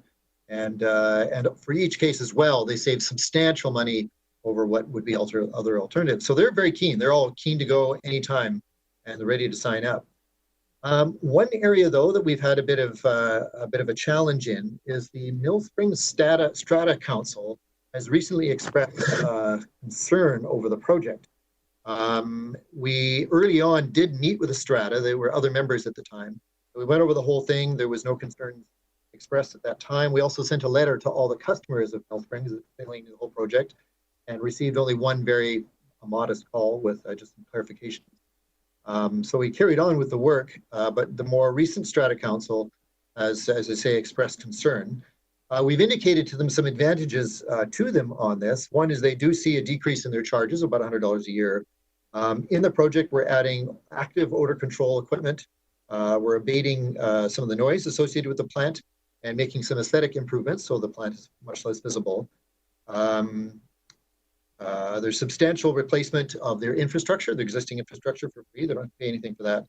And a sharing of the long-term asset management liabilities with a number of other customers. The scale of changes to the existing treatment plant are only very modest as well. So there's not, really an impact in any tangible way that we see anyway. However, the Strata Council, as I say, has expressed concern. They asked for some measure of direct benefit just for them to make up for the perception that they would be receiving sewage from the broader community. At first, they asked that we could take over their sidewalks. Regional districts can't do that. Then they asked for a free service that we would charge them nothing. Can't do that either, not even if we wanted to. Then they came back and said, well, how about a large pavilion to be built in their parks, in their park area? So two problems with that. One is that it's not a sewage work, so we can't pay for that. Can't pay for parks works out of our sewer budget. And also parks have said, well, the pavilion is quite inappropriate for the small park that they have in the area. So those things didn't work out to try and address their concerns. And we did come up with one modest proposal to them, and that's receive RV pump out at the treatment plant. And we can do that. That is related to sewer service, and that's possible. However, that was not satisfactory, and they've indicated they're seeking legal advice on the matter. So that's, to me, only really a concern in the sense that they're not satisfied. We are not at all worried about legal advice. There's nothing that we're doing here that's illegal in any sense beyond the scope of a regional district. So we thought we'd just share that. Also, one other last community element is Bay Waterworks, and we've shared our preliminary report with them already. We've been talking to them quite a bit. We do have it is an existing discharge there, so it's not new. And the discharge, the quantity you treated to the very high standards will actually add to the aquifer, but indirectly. And we also are looking forward to, we brought the issue forward, working with Bay Waterworks on use of reclaimed water, and that may be something that they could provide the distribution service for. We'll talk more about that. They have said that they would like to meet after the environmental assessment study has been done, and they'll have that reviewed by the hydrogeologist. But as I indicated, we've done already the preliminary hydrogeology, and things look very positive. As a further caution, though, as I say, we plan to only proceed with stage one, do some monitoring, and be able to provide better feedback in future on that based on real numbers out of the aquifer. Bay Waterworks do not have a veto, but we would very much like it if they were fully on board and working with us on this project. Final thing, Mr. Chairman, is the process here. So we plan to bring forward agreements with each of our customers. So we want to make sure, or our partners rather, make sure it's very clear with them exactly the details, what they're paying for, what they get, what the commitments are on both sides. Some of them have a few extra requirements. So we would put those into the agreements. All the agreements would go to the board. And then we've been advised by staff that we are able once the bylaw has been approved by the board, we're actually able to bring that forward to the approving inspector municipalities for approval based on the board's resolution, the business plan for it, that it makes sense, that it works, the business case, I guess you might say better, and also the area director agreeing to it formally. So if those elements are there, we believe that the inspector will approve the creation of the bylaw, the extension to the other partners, and renaming of the service. So this is what we put together with a lot of work from staff and trying to address a very wide variety of issues with this. We think the project's an excellent one, and this is the way we mean to proceed with it. And we look forward to any comments that the directors may have at this. Thank you, Mr. Dennison. And I will ask if there's any questions for Mr. Dennison, but before I go to the list, I just wanted to make a brief comment. I've got Director Smith and Director Salmon. I just want to thank staff for what appeared to be very excellent work. I don't know that I've ever seen a staff report that has been signed by 3 PNGs, and we had 3 of them working on this. So that's a rarity. And I just wanted to briefly mention too that I'm really glad that and it's mentioned in the report, that the ANOVA report that was done a number of years ago, which formed the basis of the CVRD trying to get its sewer and water systems into a more functional, workable system, is formed the basis of a lot of what you're doing here. And the fact that the grant and everything has all come together has created a great opportunity. So I just wanted to quickly congratulate your staff on what seems to be an excellent report. I see Director Yanni DiNardo clapping, and just a note on the people that were having some difficulties with it. I could see them coming forward with a request if this was in a city or in a municipality, wanting those amenities for their partnership in the process. But as noted in the report, you can't really deliver park amenities from a sewer service. So good point there. So I have Director Smith and Director Salmon for questions to staff. So Director Smith, the floor is yours. Thank you to staff. I've been following this one for longer than before I was elected, and admired the fortitude that would have to go forward with something as large as this. It's a huge undertaking for your department, and kudos to everyone in that department. I'm just wondering, with the grant funding, is there a timeline on that grant funding for when you have to have completed certain items in regards to that? Mr. Dennison? Thank you, Mr. Chairman. Yes, there is. We have just applied for an extension. It was June 2022, but we've applied to extend that to December 2022. Just because with recent events, the world turning upside down, we've needed a little more time. But it looks like that's quite a achievable time frame, we believe. But we did have to apply for that. We do have a time constraint. Director Salmon, you question or you'd like to move something? Quick question. First, just thank you, Brian and team. It's the best thing that's ever happened to sewers in Mill Bay, not only for the current 15 or so partners, but for the future. Just on the timing, is there not this summer is also a key point to get started? Just say a little bit about that. Sure. Yes, we would actually like to there's a few elements of the overall upgrade that are weather dependent, and we need to do that while it's dry and the flows are low. So it's about 10% of the work, maybe 15% of the work overall, but we'd like to get started on that relatively soon. And of course, we do have the grant money in hand, so we have the money there to do it. The grant money has been paying for the design work and the hydrogeological assessment and all those sort of things already. So we would like to do that, start with that sort of work in the next little while. We do plan to inform the community of that so they know what's going on. But yes, we would. That is one element. Thank you for that reminder. Thank you. Director Wilson. Thank you, Mr. Chair. Always a pleasure dealing with you, Brian. You've done some great, and this is not really a question, it's more a comment on the work that you've done down there and the work that you're doing up in Cobble Hill as well.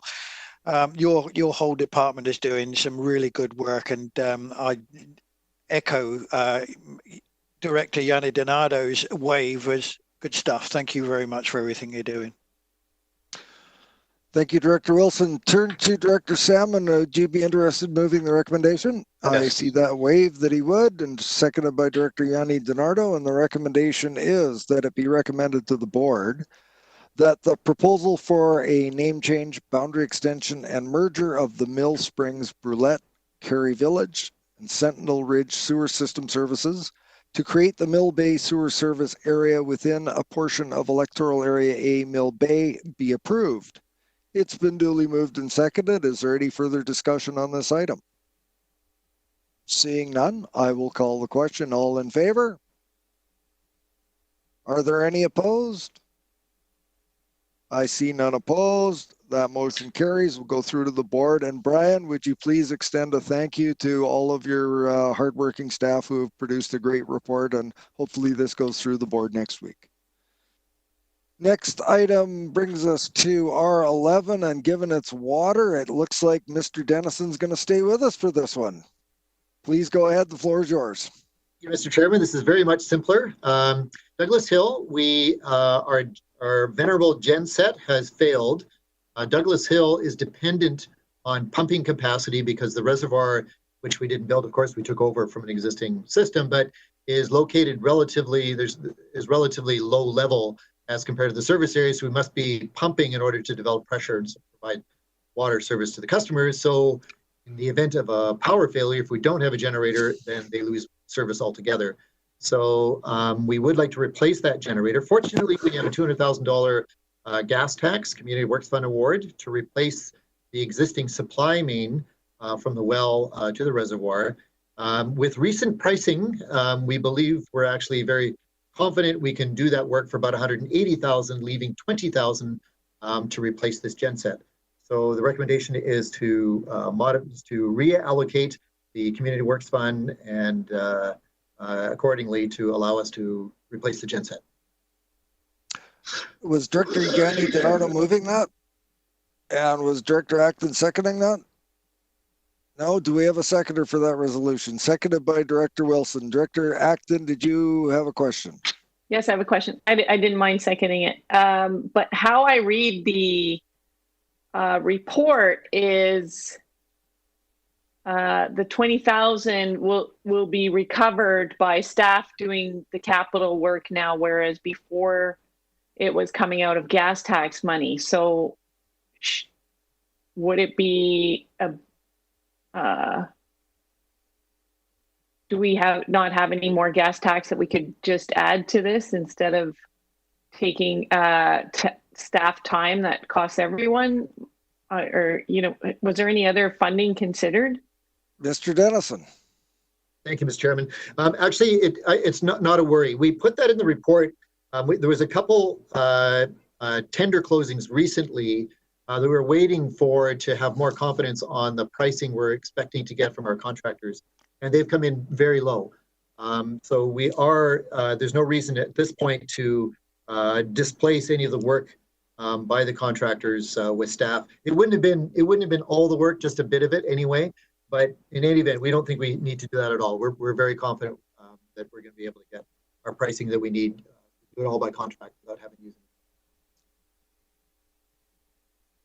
Thank you. I have a quick question for you, Mr. Dennison. In reading the report, and I understand that's sort of been the state of affairs for most of our utilities, past board direction and director direction has been that we resist raising parcel taxes and user fees, and we aren't generally well reserved when it comes to the assets on hand, and it looked like this particular one was a little thin in the reserve dollars. So fortunate that the gas tax is there and able to do this. But have you and the director had any discussions about rates and putting this into getting this function into a more stable financial footing? I gather it's a fairly small system.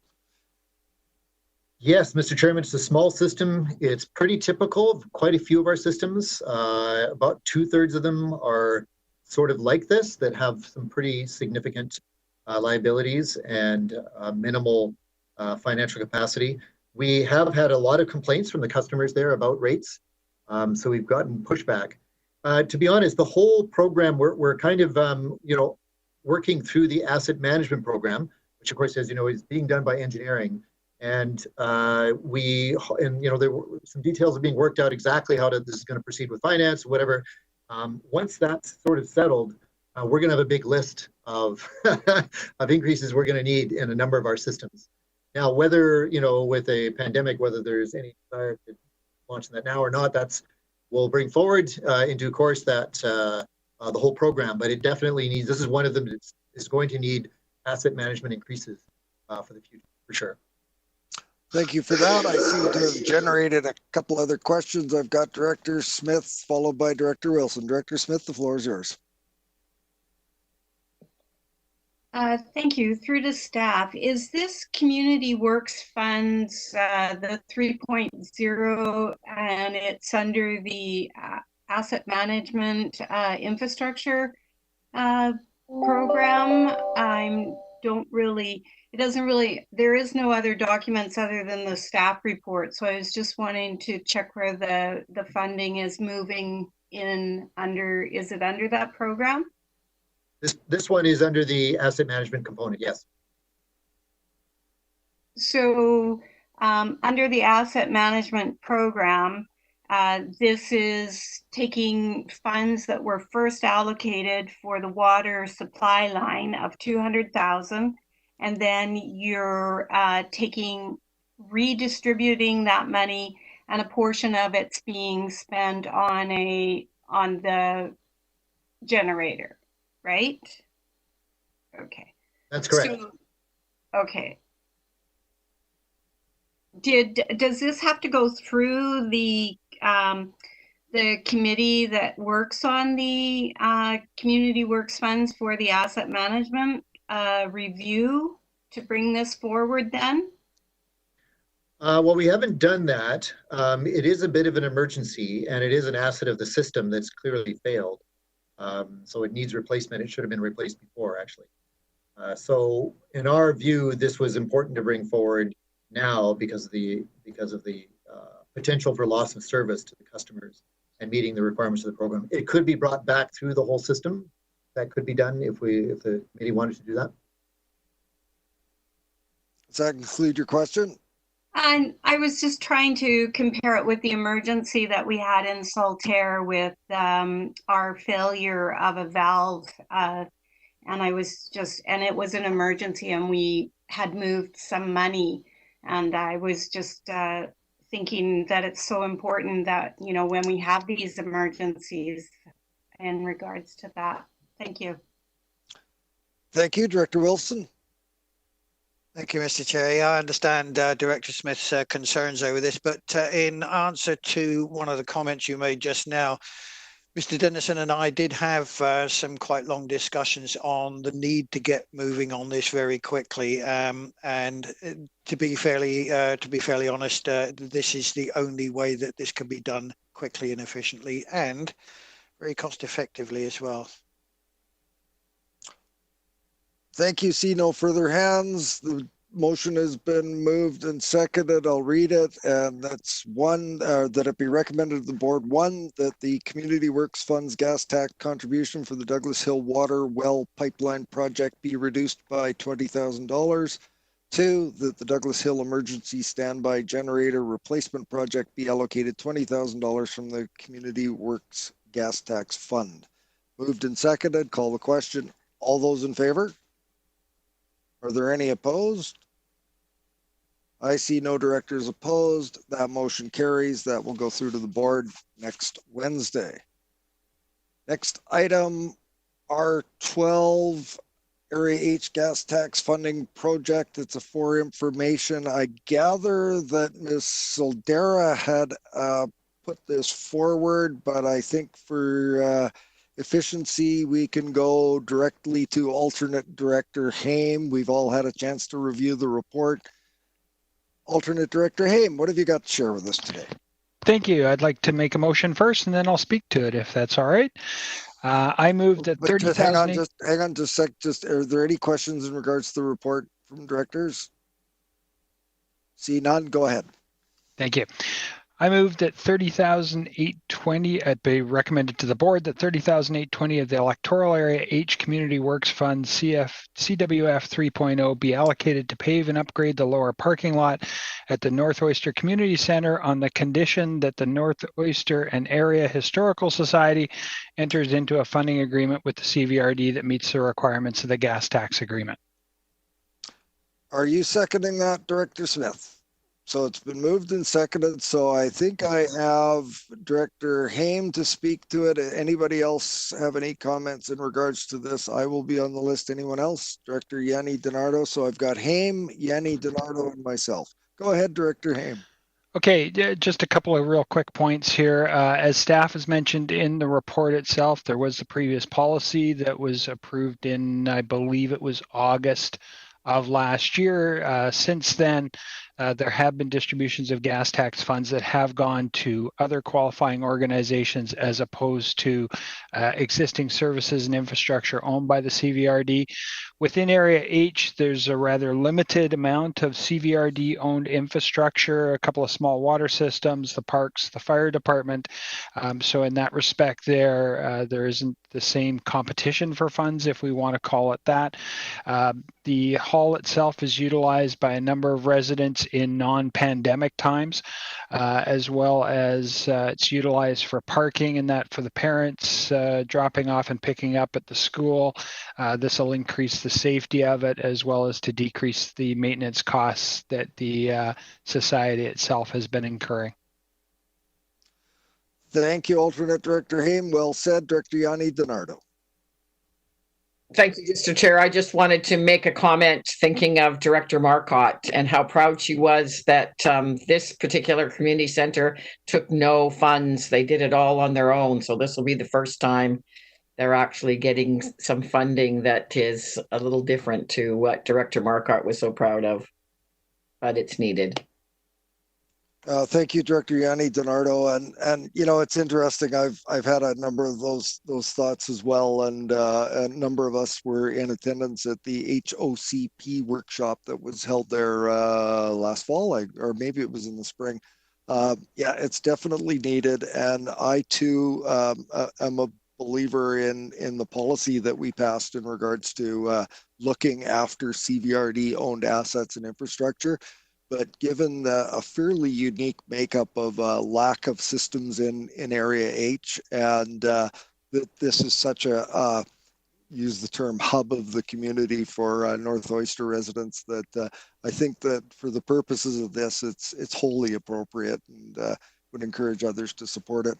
I have Director Nicholson followed by Alternate Director Haim to close. Director Nicholson. Thank you.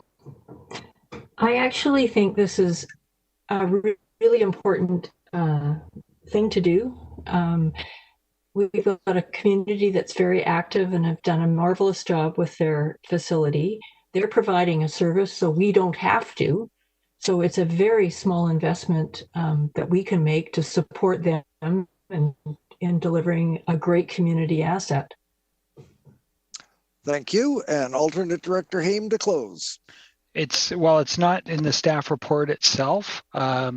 First off, they did go get 3 quotes with respect to the paving costs. The 30,820 only represents 80% of the paving of the lower parking lot. They will be funding the rest, and it still actually leaves a fairly sizable parking area to be considered by themselves and to deal with it themselves in the future. So I believe, as been mentioned, that they've done great work for the community. And so therefore, this is some of the recognition in that. I fully understand the pride that former Director Marcotte expressed in regards to the organization, as she was one of the instruments of the original founding of it as well. Thank you, Director Haim. Well said. And I see no further hands. I don't have that resolution right in front of me, but it was read out by the alternate director. I'm going to call the question. Ms. Harrison? Thank you, Mr. Chair. I can read it if you like. I got people nodding. No, they don't need it read. So I will call the question. All those in favor? Any opposed? I see none opposed. That motion carries, and we'll go to the board next week.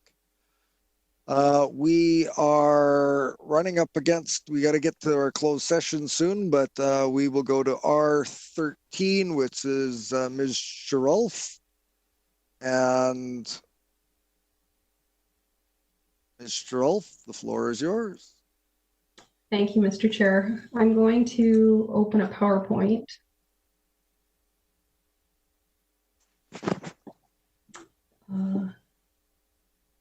Sorry, I'm just going to stop this for a second. I'm not as good at this as Mr. Limshu.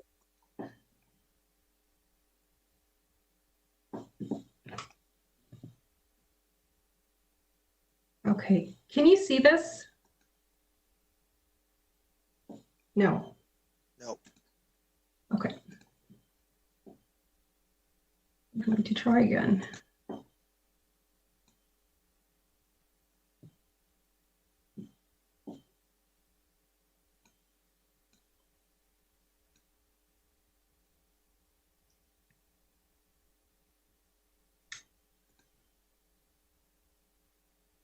Okay, shall we begin?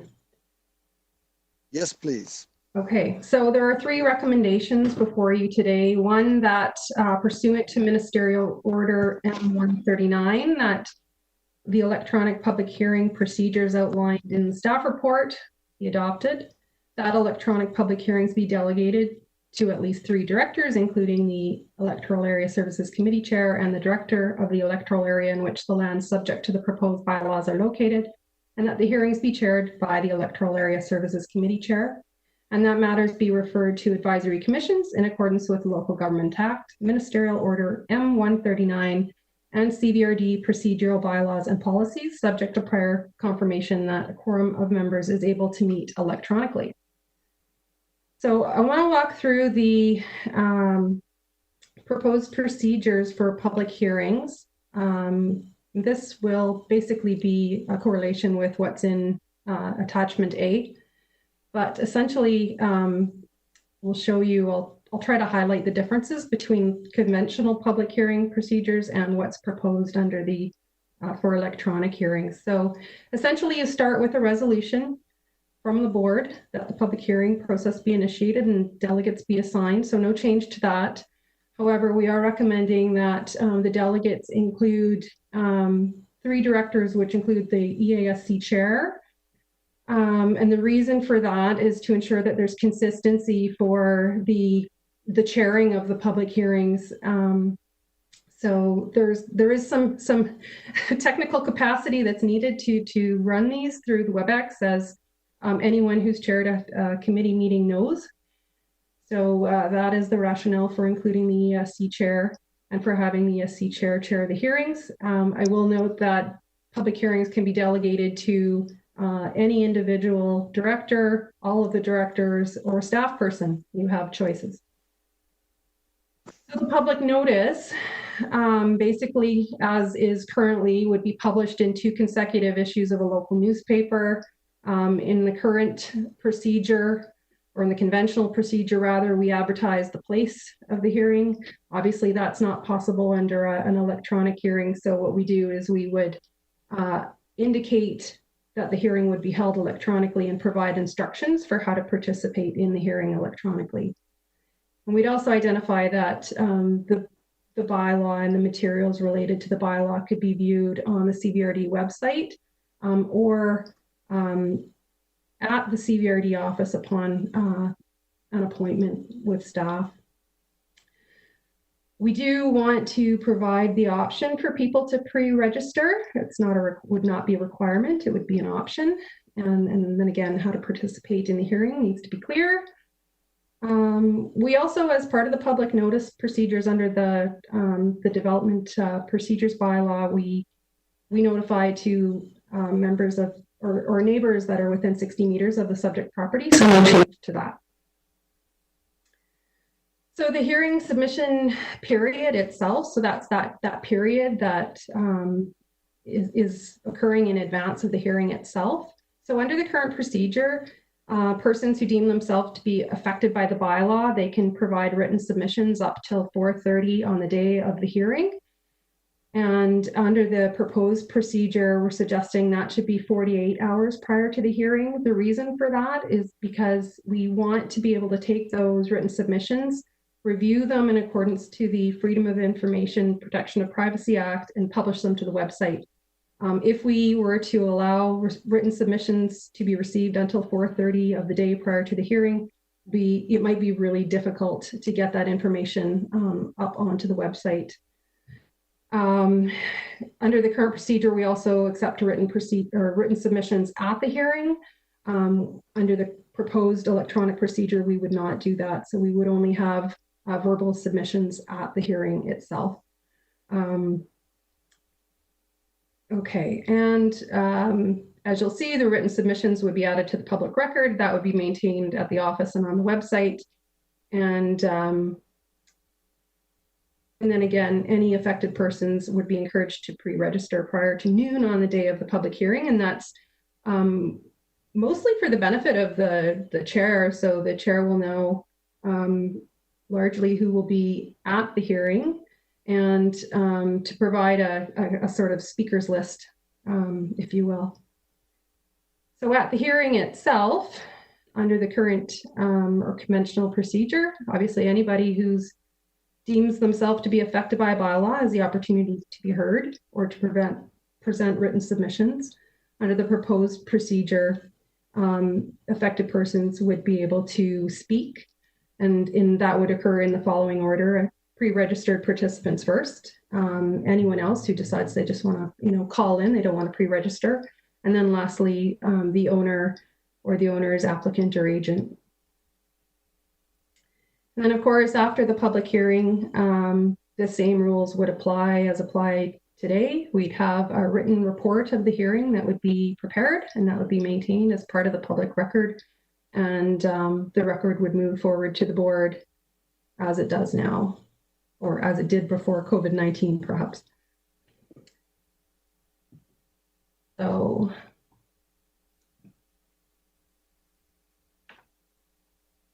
that's all I will share via PowerPoint. I will say that there are a number of local governments that are taking advantage of the opportunity to hold public hearings electronically. So you might have seen or heard about Surrey or Vancouver or West Vancouver, Coquitlam, Victoria, Saanich. Those are some of the bigger municipalities, but there are some smaller municipalities that are taking part as well. So a couple that I noticed were Pemberton and Quesnel. And then what will be probably of more interest to you will be other regional districts like Caribou, Kitimat, Sunshine Coast, and Okanagan, Similkameen.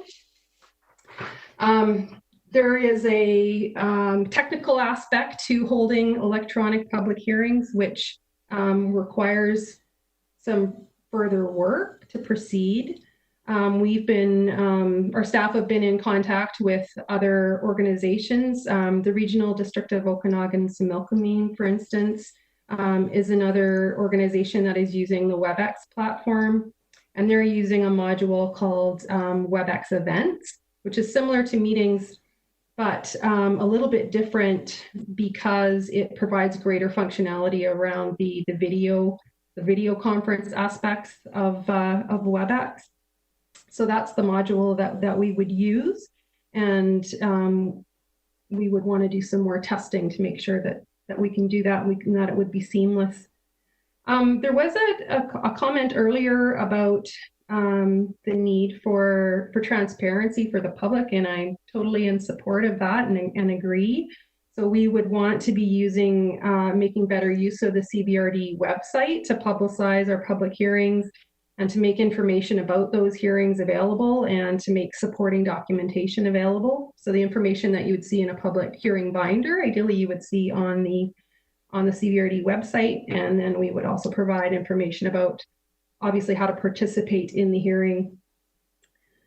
So I can go on now and talk about the commissions, or we could stop and take questions about hearings. What is your pleasure, Mr. Chair? Well, I look to the committee members. Do you want to proceed on to hear the whole package and then ask questions, or do you want to stop and have a go at this part now? See anybody waving their hand? So I guess we can continue on to the committees and commissions. But just before you proceed, Anne, I'd just like to remind anybody that is watching the video and that will want to participate in question period that we are nearing the end of our open meeting, and would recommend that if anybody does want to submit a question, it's legislative services, all one word, at cvrd.bc.ca. And that way you can have your questions submitted and read out at the end of the meeting. And with that, we do have a closed session as well, but I will go to Ms. Strelf to continue with her presentation. Thank you, Mr. Chair. So with regard to commissions, we have polled the Advisory Planning Commission and Community Parks Advisory Commission members to confirm their ability to participate in electronic commission meetings. And based on the responses to date, the commissions that have indicated a willingness to meet electronically and have quorum include the Advisory Planning Commissions for electoral areas A, C, D, and E, and the Community Parks Advisory Commissions for electoral areas A, E, F, and I. And just for clarity, for electronic participation, the minimum requirement is a telephone. So we did have a number of members who elected not to respond to our poll for whatever reason. And so we completely understand and respect that some commission members will undoubtedly prefer to be able to meet in public, and others will not. Circumstances are different for everyone, but we're working under the the advice of our health officer and trying to use the tools that have been provided to us to move forward. So we are recommending that planning and parks related matters be referred to the respective commissions, which are able to hold electronic commission meetings, and that we also continue to perhaps poke and prod our commission members to have the others that haven't responded to confirm that they can meet so that we can refer matters to them. And could I just interrupt for just a second? Now might be a perfect opportunity for individual directors who haven't had appropriate or significant response to the survey that went out, to reach out to your parks and your APCs that haven't mustered enough people to make it happen, to reach out to them and see if we can get participation so that we're fully covered from A through I on both APCs and parks commissions, so that we can be fully functional and commit to the community to get that information out to them. So sorry about that, Anne. Please continue. That's okay. I really have nothing else to add. I'm happy to take questions or provide clarification on anything as needed.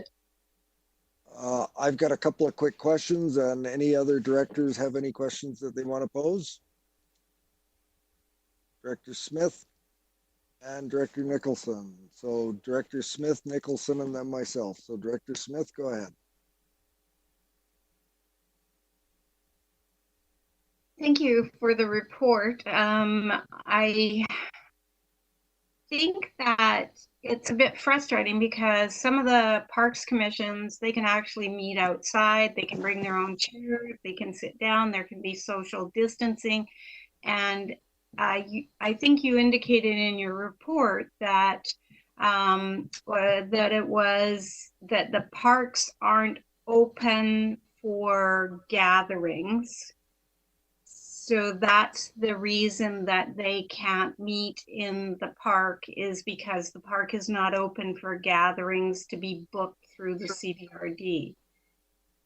Is that, can you just, my park, we we move outside in May and June and September and October just because it's much nicer to be outside, and they enjoy that. So for them, they would like to do that. And yet, I think, are we not going through some changes in our parks for the amount of people that can be sort of in a park? Are we looking at working together in this? Thank you. Ms. Gerald? Thank you, Mr. Chair. So yeah, so there are a couple of things to this. So we are currently not taking bookings for parks. It is anticipated that that will change as the CVRD continues to transition through its recovery plan. Your recovery plan does say that public meetings of the CVRD, which include commissions, would not occur until stage 4 of the recovery plan. And we don't have a date for the commencement of that that stage of the recovery plan. Notwithstanding, I mean, that's obviously subject to change, right? But under the park scenario, I've been to commission meetings in parks, and I appreciate it. It's kind of it's a nice setting. It's nice to be able to meet in parks. Public meetings, public commission meetings are an extension of the CVRD workspace, right? So we have to ensure that they're safe for not only the commission members, but for staff and potentially for any members of the public that would also be in attendance. And we can't predict how many members of the public might want to attend the Parks Commission meeting. If you look at history, maybe those meetings typically don't have a huge turnout from the public. What we're sort of recommending is that we follow best practice, and we try to use the tools that have been given to us. Again, we recognize that it is frustrating. I'm frustrated too, but there are things that we can do. We do have the ability to have a teleconference, for instance, and members of your community are welcome to do what they want to do on their own time in terms of gathering in parks, right, informally. I think that's probably been happening in some cases, but as a formal CBRD meeting, we need to convene the meeting publicly. We need to ensure that it follows the provincial guidelines and also the WorkSafe BC requirements. Follow up? Thank you for clarifying that. And I know that it's complicated times right now, and our system, our APCs and our parks commissions that we really rely on, it's frustrating for everyone at this particular time, but I know that we're going to end up finding the right solution that's going to fit most of these commissions. Thank you. Thank you, Director Nicholson.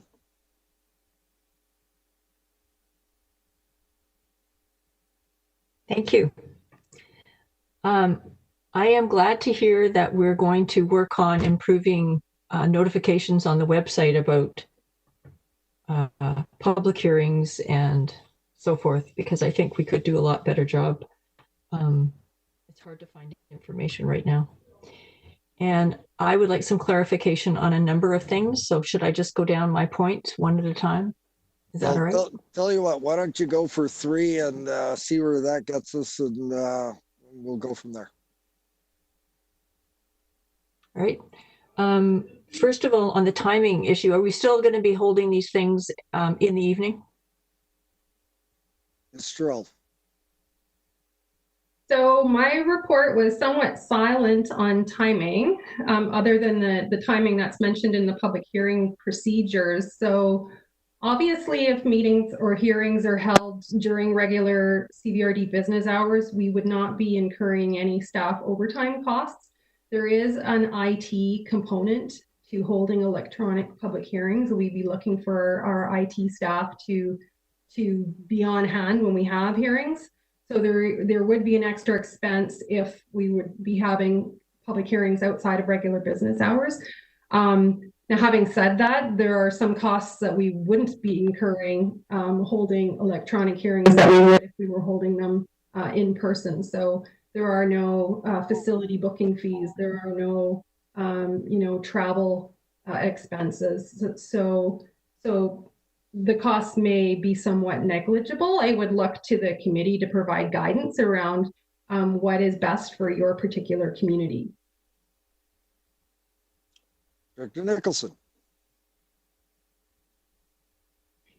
Okay, I am wondering, just in general, what is being proposed here only would apply for electronic public hearings, and we will be going back to in-person ones at some point, with the expectation being we would go back to in-person, or is this going to be a way that we will potentially function in the future if we choose to do so on a long-term basis?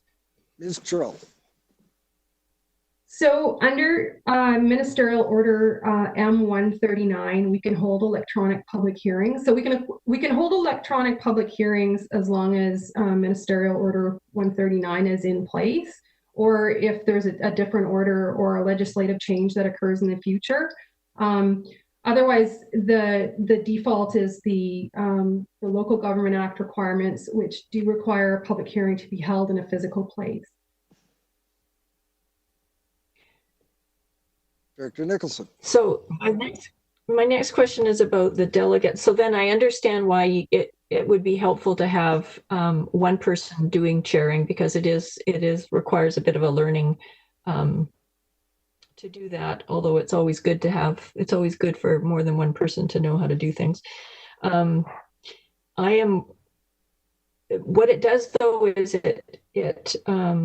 I think what it means is that when we have public hearings that are, I think that what it means is that the area director, if they're having a public hearing, should have some say, I think, in who the other director is that comes in addition to, because it limits the numbers, and it's really important that we make sure the community is well represented when they're affected, and often an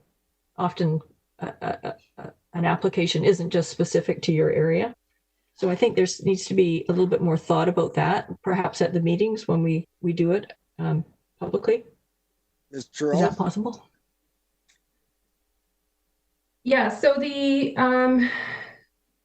recommendation is that the delegates would include the EASC chair, the director for the electoral area, that's the subject of the bylaw, and at least one other director, and that the EASC director chair the hearing. There's an opportunity, obviously, you can consider an alternative to that recommendation. It would be neat to have a sort of a practice or demo WebEx events public hearing, and then you could see how that would look, because I think it might help somewhat. So you could, as delegates, essentially be sort of front and center with the subject matter being displayed on the screen, and could take an active role in the conduct of the hearing. But that needs a little bit more. We need to do a little bit more work on the staff end to see how that's going to work. But it's obviously a possibility to have another director, the subject electoral area director, chairing the hearing as well.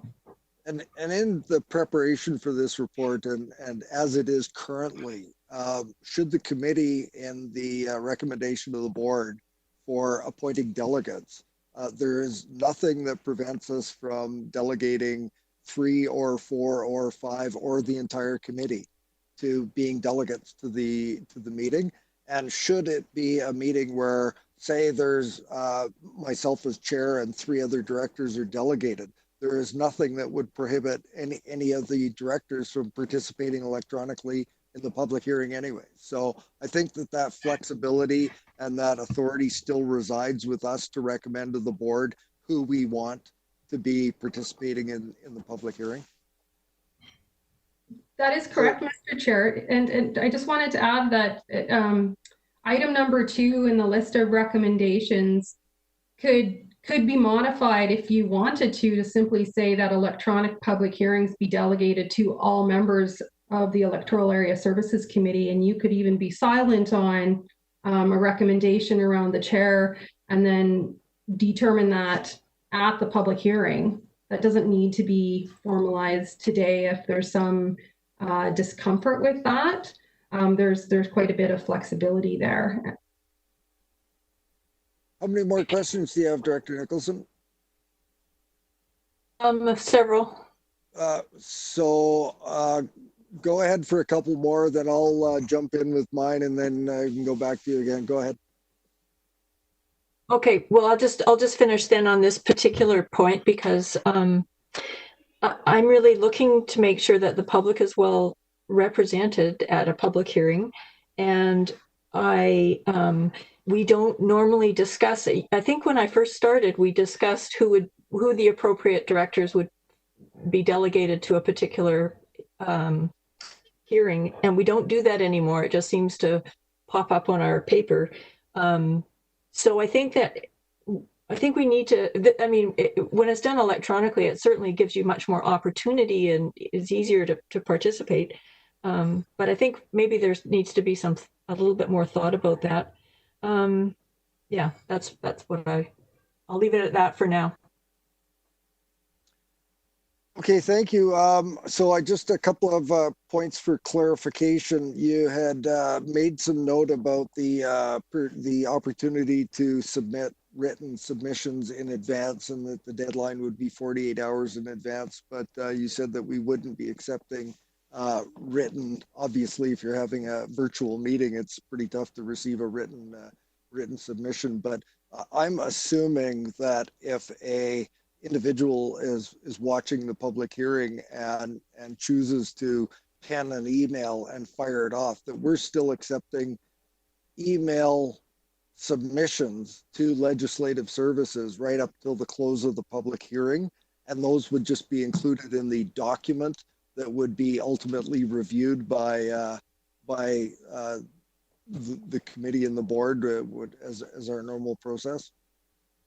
So, Mr. Chair, that is not currently proposed in the procedures that I put before you. If that is something that you would like to do, then you would need to make a modification to those procedures. So I see Ms. Harrison popped up there. Do you have some suggestions, advice on that? I think we should try and keep that in. If someone still wants to be able to submit something, it just wouldn't be read out at the public hearing, but it could still form part of the document that we all review as it goes to the board. Ms. Harrison?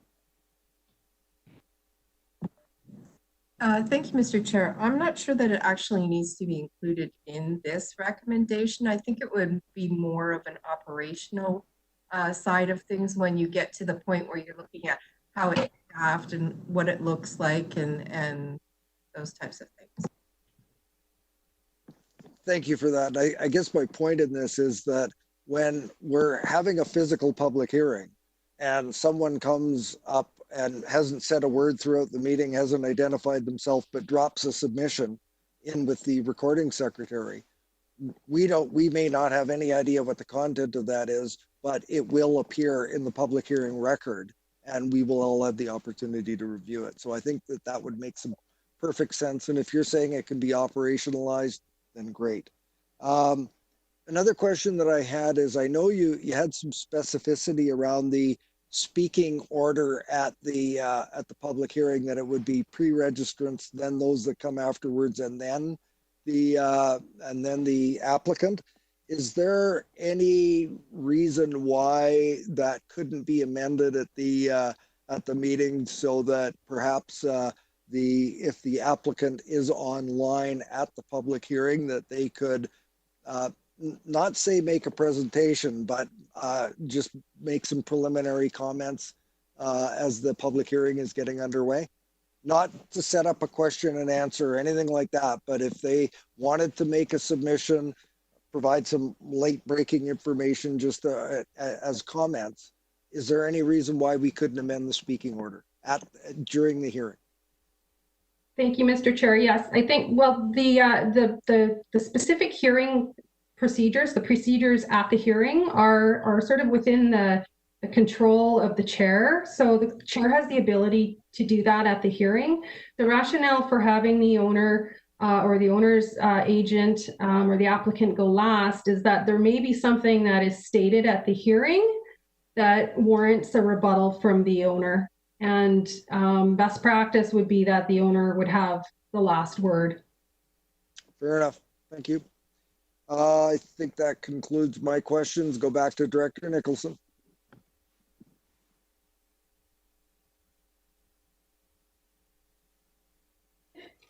Thank you. So I was, I really appreciate people being able to provide comments right up until the end by email. I am wondering why, is it possible for, if people have to provide their comments in advance, 48 hours in advance, is it possible that they can be put together and provided to people electronically to view? Do they have to go in by person to the CVRD to look at them? So the intent, through the chair, the intent for the 48-hour window would be for staff to have the ability to review those submissions, to redact any information that would be protected under the Freedom of Information and Protection of Privacy Act, and then to post those submissions to the website for the benefit of people that want to see information that the public other members of the public have submitted. So it gives us a window to actually be able to provide that information electronically. So it will be available electronically to look at.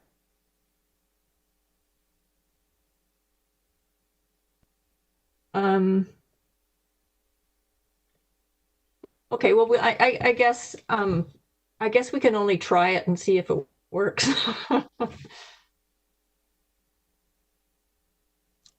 All right, so there's a recommendation before us, and I don't think it's been read out yet. Does anybody want to move it?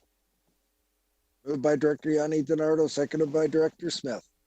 And I'll read it out, that it be recommended to the board. 1, that pursuant to Ministerial Order M139, the electronic public hearing procedures outlined in the June 12, 2020 staff report to the Electoral Area Services Committee be adopted.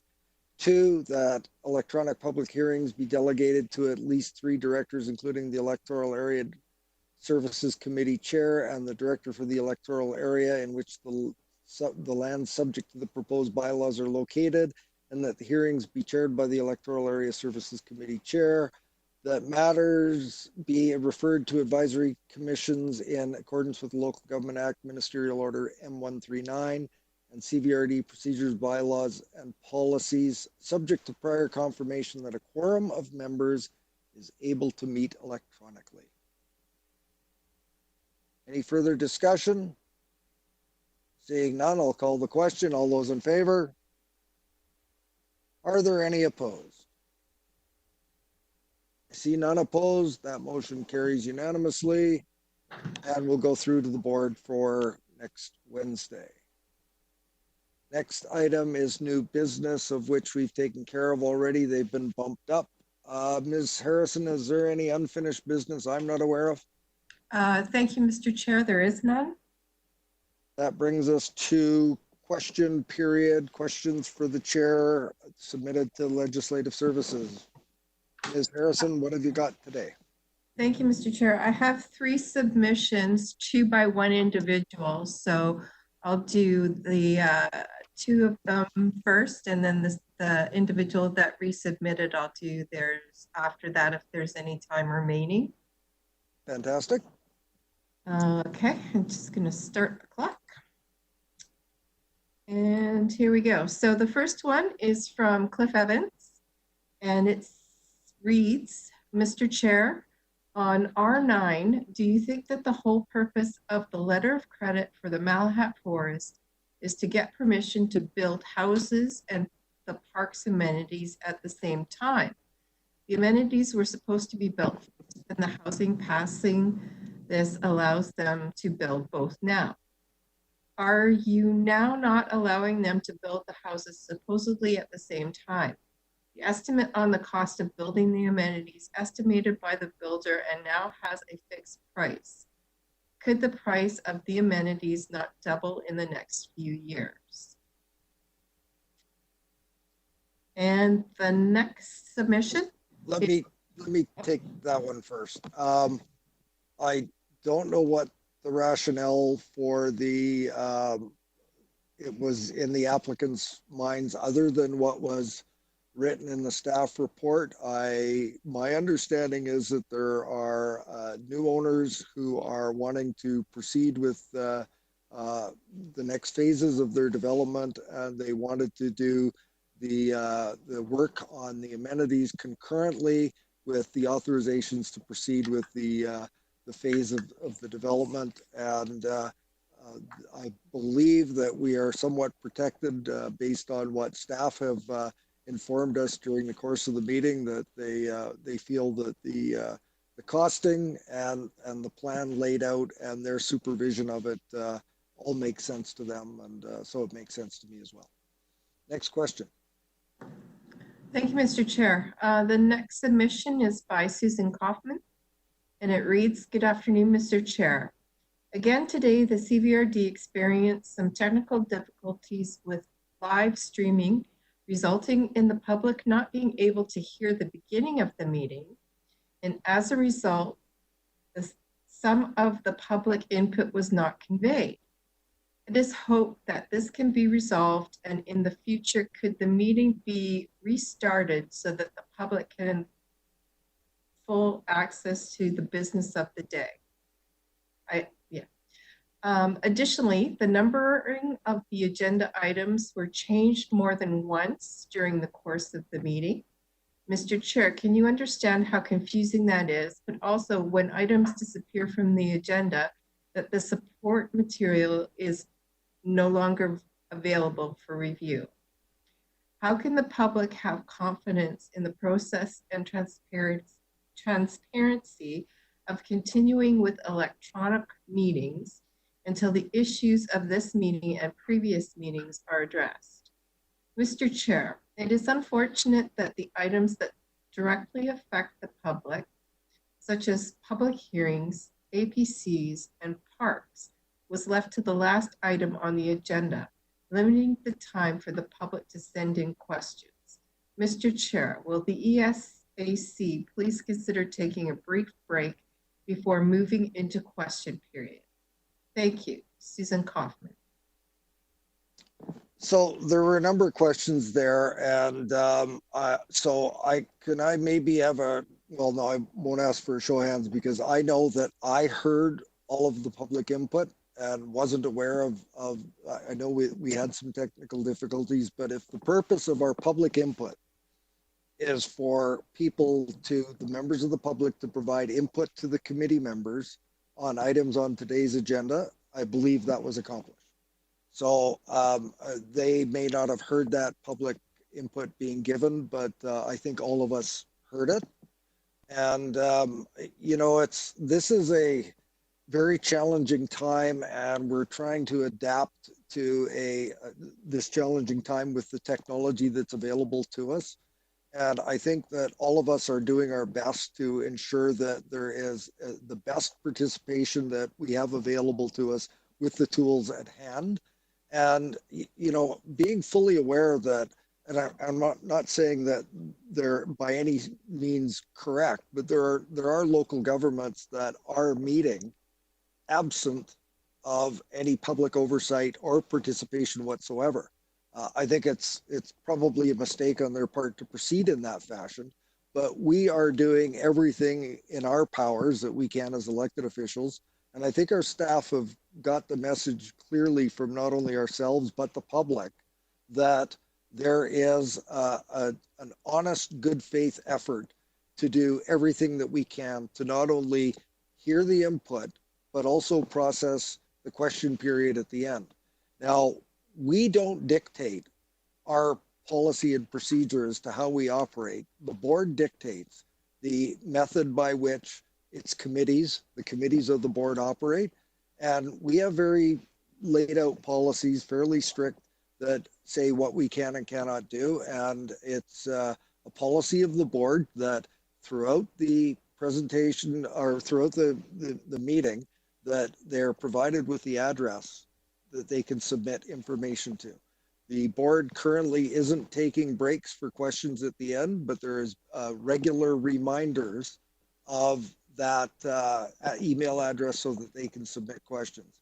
And I'm more than willing, if a person feels that they've run out of time and haven't been able to submit a question on a late item in the agenda, and they weren't able to get it into to the legislative services staff, if they want to send that through regardless, and I will do whatever I can to answer that person offline if it hasn't been able to make it onto the live streaming. And I think that covered most of the questions that were asked, and ask Ms. Harrison if there's any further questions for the chair. Thank you, Mr. Chair. Yes, there is. So going back to the second submission by Mr. Evans. Mr. Evans submitted, how come R9 on, oh no, that's the one we read. No, it's not. How come R9 on the agenda is not the Malahat holding on my computer? It completely disappeared off my computer. And this is what I have now. R9, report from the Water Management Division, Mill Bay Wastewater Integration Phase 1, project update. Recommendation that it be recommended to the board that the proposal for the name change, boundary extension, and merger of the Mill Springs, Brulette, Carey Village, and Sentinel Ridge sewer system services to create the Mill Bay sewer surface area within a portion of Electoral Area A, Mill Bay, Malahat, be approved. In response to the question, and I can certainly understand the concerns that Mr. Evans would have, and there being technical difficulties around the ordering and the disappearing of material. Obviously, I've had my hands full in the administration and management of this meeting, and I'll be more than willing to inquire with staff after the fact, and he can as well, to determine what transpired in the agenda ordering and numbering, and I can get back and report back to him, and I will do that as well for committee, and endeavor to make changes, whatever changes are necessary, so that it doesn't happen again in the future. With that, no further questions. Thank you, Mr. Chair. We have just 6 minutes left, and Susan Kaufman has submitted another question. Fair enough. Okay. It reads, Mr. Chair, thank you for answering one of the 2 questions at the last CASC meeting. Could you please answer my second question related to the conflict of interest? It was important enough that you were going to consult with the GM of Land Use Services and the CAO. Susan Kaufman. I don't recall there being any question on today's agenda in regards to conflicts of interest, and I would have to go back and refer to the last meeting as to any question raised about conflict. I do not recall there being an item on today's agenda, and question period is for today's agenda. I will go back and look at the last one and speak with staff if there was any issues raised around that. So given the smile from Ms. Harrison that we are concluded with our question period, we will now believe there is a resolution that we must consider to resolve into closed session, so that motion that the meeting be closed to the public in accordance with the Community Charter Part 4, Division 3, Section 90, subsections as noted in accordance with each agenda item listed as published. Do we have a motion to that effect? Moved by Director Yanni DiNardo, seconded by Director Smith. All those in favor? Any opposed? None opposed. That motion carries. It's 5:07 right now. Can we reconvene at